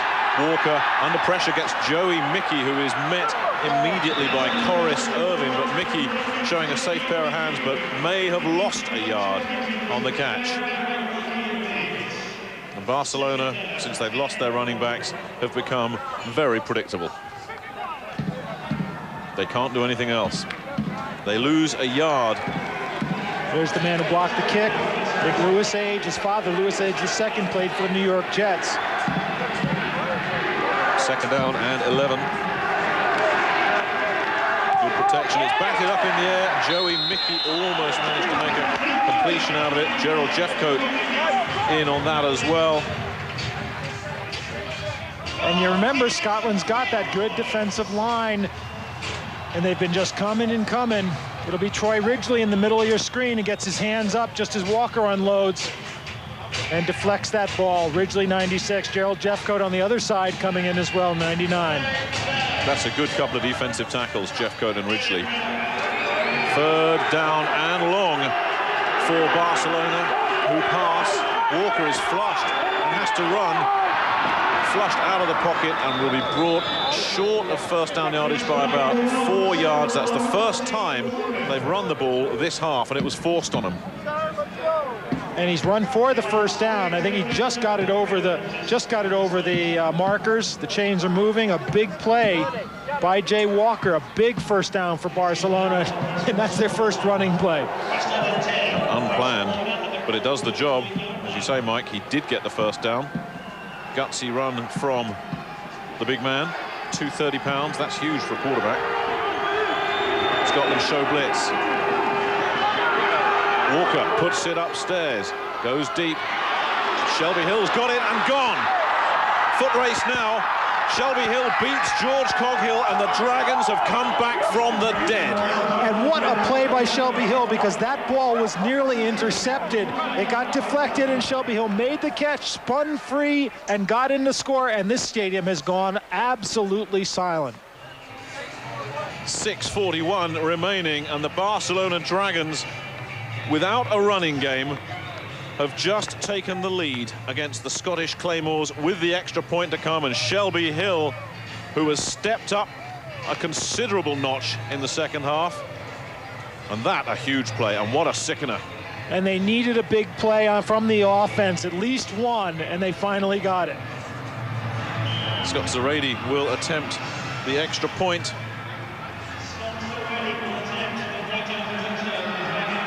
This to give the Dragons a 3-point lead. And it's through. So no problems there. 6:41 remaining, and the Barcelona Dragons, who've been on their knees all half, suddenly find themselves on top. Now Walker comes back to pass, and he's not going to have a lot of time, even though it's basically only the 4-man rush. But he puts a lot into it, and watch Shelby Hill now. Watch the concentration, because the ball's deflected, and Hill still comes up with it and keeps his balance, turns around, and no one's catching him at this point. George Coghill right in front of him. Let's see Jay Walker now. It's been a long day for Jay. Oh, yes. Oh, finally. That look says it all, doesn't it? What a night it's been for these Dragons, but they can't relax yet. And they've been waiting all season for the big play from Shelby Hill. There is the numbers on Shelby Hill, who's had a very quiet season in comparison with the other receivers. Just came into this game with just 7 catches to his name. That's certainly the biggest of the season as far as the Dragons are concerned. They had to win here. And Shelby Hill came out of Syracuse very highly rated as a wide receiver. And not only that, not only was it a touchdown, it was the longest pass of the year in the World League anywhere. And Jim Kreiner's team, how do they come back from this? How do you come back from losing to a team that doesn't have a running back if it does stay the way it is now? And the fans booing and jeering as Zarady kicks it off to Graffenried, is back deep. It's another shallow kick. In fact, goes out of bounds at around the 15. So he'll take it at the 40. The booing's starting a bit early. There's still plenty of time left. And the Claymores have been able to move the ball. There's no reason why they can't come down and score. Jay Walker and Matt Blundin have both had some success. Walker's had to throw 51 attempts, Blundin 20 of 35, neither of them intercepted, considering they've had 86 passes thrown between them, not one pickoff. And there's been a lot of balls that could have been intercepted, we should say. I mean, a couple that were up there for grabs, a couple of deflections, and balls that went through hands. So, can the Scottish Claymores come back? Now, sorry, Mike. Yeah, the other interesting thing is, say Barcelona stops Scotland and Scotland punt them the ball, they can't run it out. They've got to put the ball up in the air and stop the clock. Tim Barnett is in the lineup, wide right. De Graffenried wide left. 2 in the backfield for the Claymores.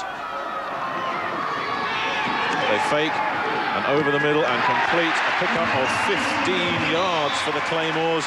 Tim Barnett getting back into top gear now. And I don't know whether it's the feather or what, but Tim Barnett looks like the Tim Barnett we saw in those first 2 weeks. The feather doesn't hurt, I think that's the thinking. The former Kansas City Chief, 4 years in KC.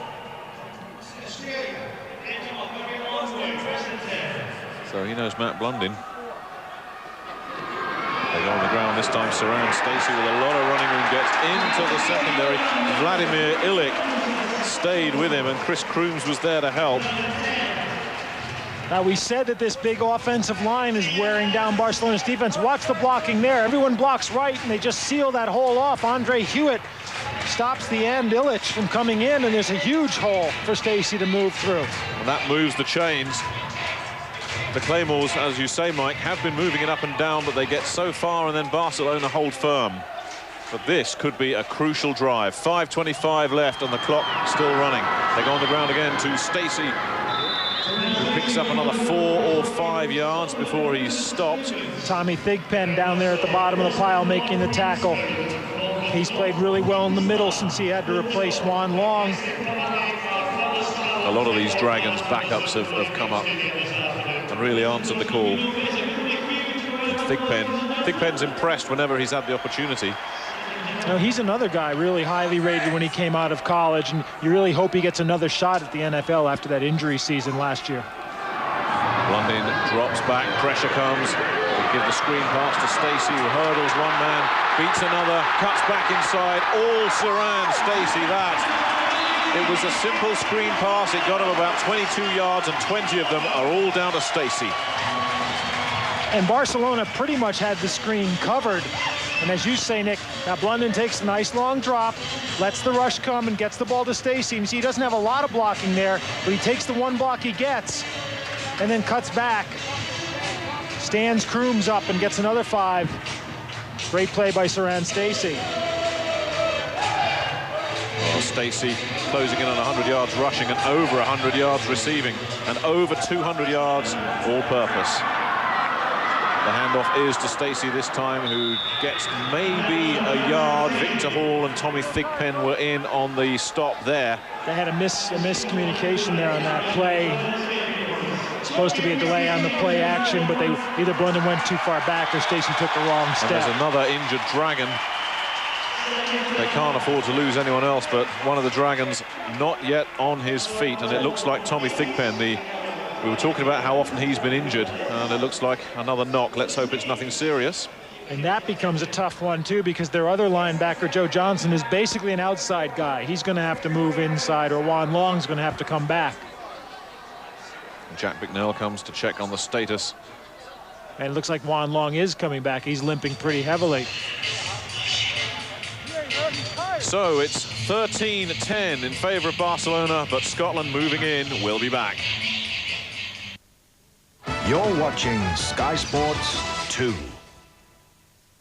Imagine for a moment everything you ever wanted on television right at your fingertips. No turning back TV. Hollywood's hottest studios screening their blockbusters just for you. The biggest names in movies in your home. If it's in the world of entertainment, it's on Sky's 3 great movie channels. A true galaxy of stars. To turn on and tune in, call 0990 10 20 30. That's 0990 10 20 30. In the pursuit of happiness, we're in the name of more or less. The basic comforts we all assume are life, liberty, and freedom. If I was a bird and I could fly, I'd find my comfort in the sky. But on the earth it's different too. Life, liberty, and freedom. Team Spirit by Fruit of the Loom. Official licensed sportswear.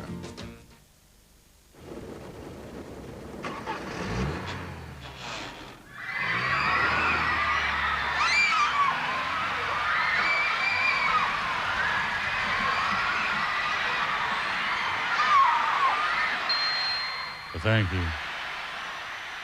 Lovely. The new 3-in-1 exchange in Marts has thousands of second-hand cars to choose from. But get it before the weekend, or the best bargains might have gone. Welcome back. Tommy Thigpen getting some attention on the Barcelona sidelines. He's out for this play. Juan Long has limped back into the inside linebacker position, number 59, but he's nowhere near fully fit either. And the whole time they're working on Thigpen, his eyes are on the field. He's watching what happens. Close to 400 yards total offense for the Claymores, just 10 points so far. Blundin with a lot of time, gets Stacey once again, but only picks up 2 or 3. Barcelona really playing it tough down in the red zone.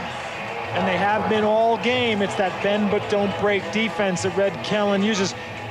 It's a 3-4 that you can move on a lot, but when it gets down tight, it becomes harder to move. It becomes hard to move on any defense, but the 3-4, it becomes much harder than it is in the open field. So Doug Williams, the offensive coordinator, nearly 400 yards of offense, just 10 points. Blundin goes and almost picked off Tracy Smith.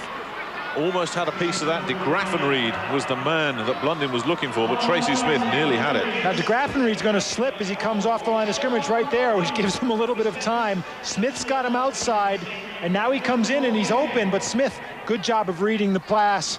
And notice how he batted it down with both hands. Not just tipped it away, but he batted it straight down. No one was going to catch that ball. So 31-yard field goal to tie it up. This a big kick for Conley, and he's got it. The Claymores needed that. And the crowd here really celebrating, and we have a tied ball game with 2:42 remaining. And Nick, if this one goes to overtime, it may be a question of just how many guys the Dragons can put on the field. I tell you, it's the last thing that the Barcelona Dragons need is overtime. Even the guys that aren't injured are absolutely exhausted. There's Byron Bonds blowing hard. He's had a tough night ever since Chucky Johnson went down on that opening series. You see Pau Cole, number 31, a national player, he's in there. It really is anyone they can get at the moment, the Barcelona Dragons. And you know, with these small rosters, all these guys have to do double duty on kickoff teams, kick return teams. Now you're starting to put new guys into those positions. You're always inviting a breakdown. Juan Long limping visibly. 4 minutes off the clock. They didn't get a touchdown, but crucially they did put some points on the board, and the Claymores draw level. Just confirmation once again, the losers here, their season is over. The Claymores can still finish with a flourish. If Jim Kreiner and his men can put 3 wins together and results go their way, they could yet go to the World Bowl. It's a long shot, but they are alive. And it's an important defensive series coming up now for the Claymores, all square at 13 apiece. All takes a single hop at around the 15. Shelby Hill, or rather Tyree Davis, with some running room to around the 43-yard line. That was an important special teams play. It's given Jay Walker something to work with. Good field position with 2.5 minutes remaining. And Dick Curl, the offensive coordinator, talking to Jay Walker. Tyree Davis, he had an opening there and nearly was able to break that kickoff return.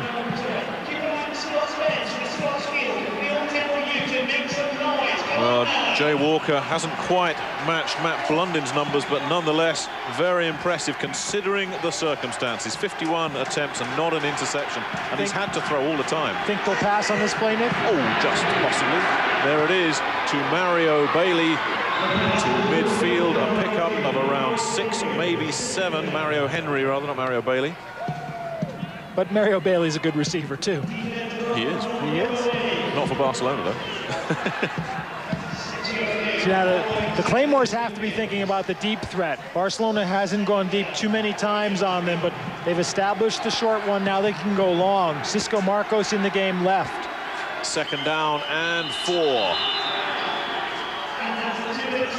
And 2-minute warning. The clock stops, timeout on the field, everything to play for here, all square at 13 apiece, 2 minutes left. We'll be back. You're watching Sky Sports 2. Minister, last month you made explicit suggestions as to where Europe could put its parliament, and the left demanded you resign.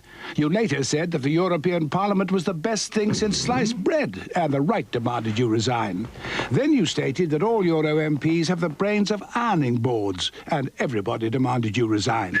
Minister, what now can save your ministerial career? Never underestimate what a Red Bull can do. Over the last 30 years, the value of money has, on average, halved every decade.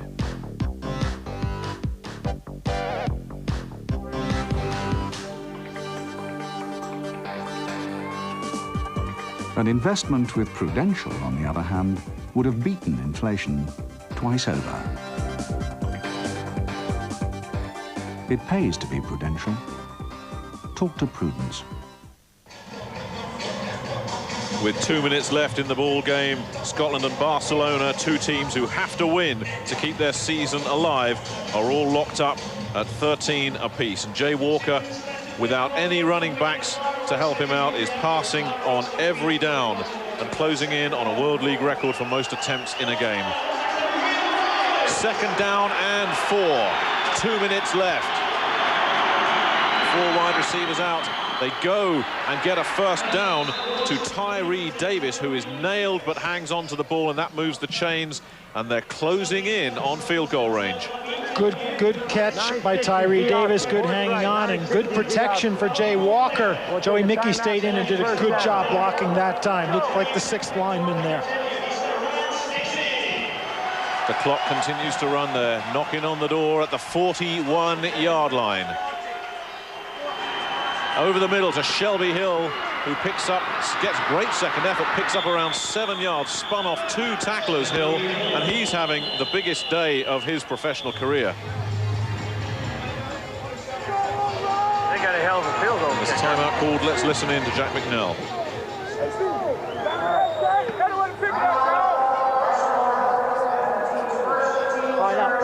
All we got to do is protect it and get a field goal range. I know. All right, now. Let's come back to the far out. North right, all right? Tell them that we get the blitz comes, they can see it.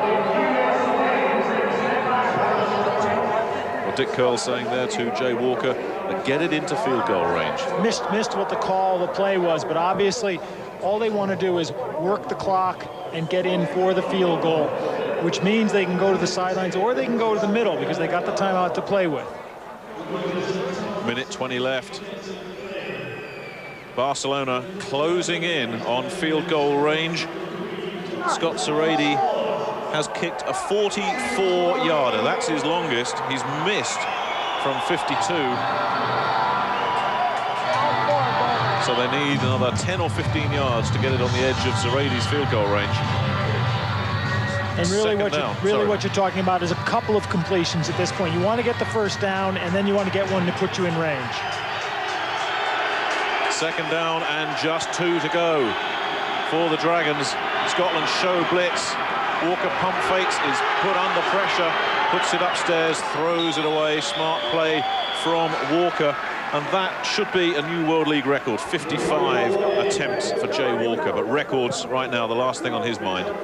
And Jay Walker did a nice job there of reacting to the pressure and then pumping, but he didn't have anywhere to go with the ball, so he just threw it away. And as Mike Carlson will know, Pat O'Hara of the Ohio Glory set that record. Well, I think Brad Johnson broke it in the 1st game of the season against Frankfurt. He certainly was close.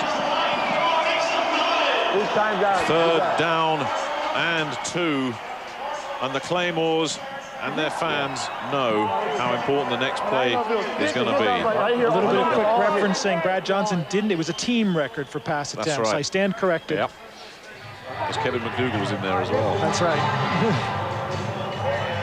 Timeouts left, just 1 for Barcelona. Let's listen in. 960 all hits. I tell you what, you want to have some balls and just put it in the end and just hit it. The whole thing? I don't know about the whole thing. We're going to break a big one here because I got Tyree. The 2 backers coming.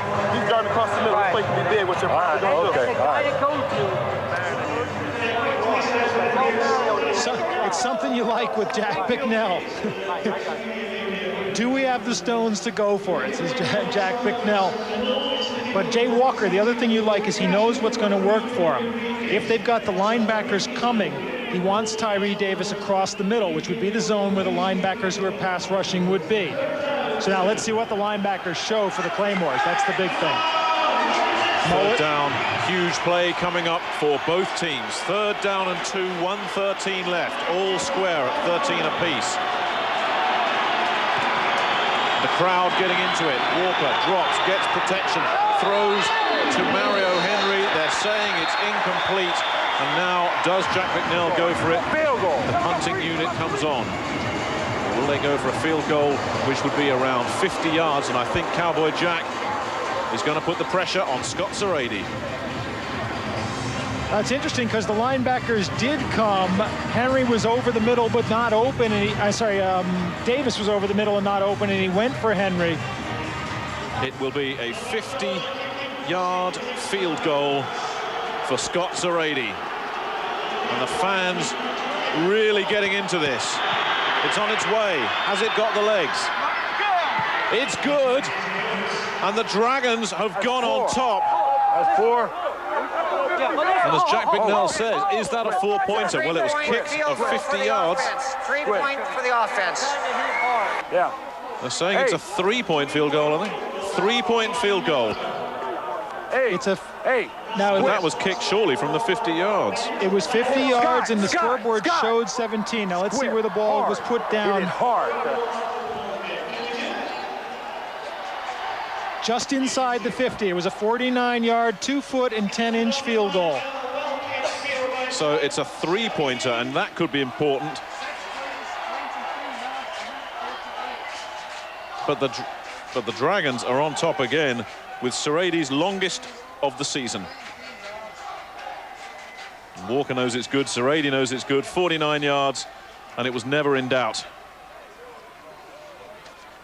Now, we saw last week, Walker moved the Dragons the length of the field in the last minute, and they just came short. They had a shot at the winning touchdown on the last play. Kenny McIntyre deflected the ball away from Mario Henry, or they would have won it.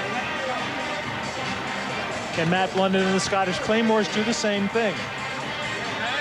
Well, Barcelona, who've hung tough, have got their nose. Not even a no.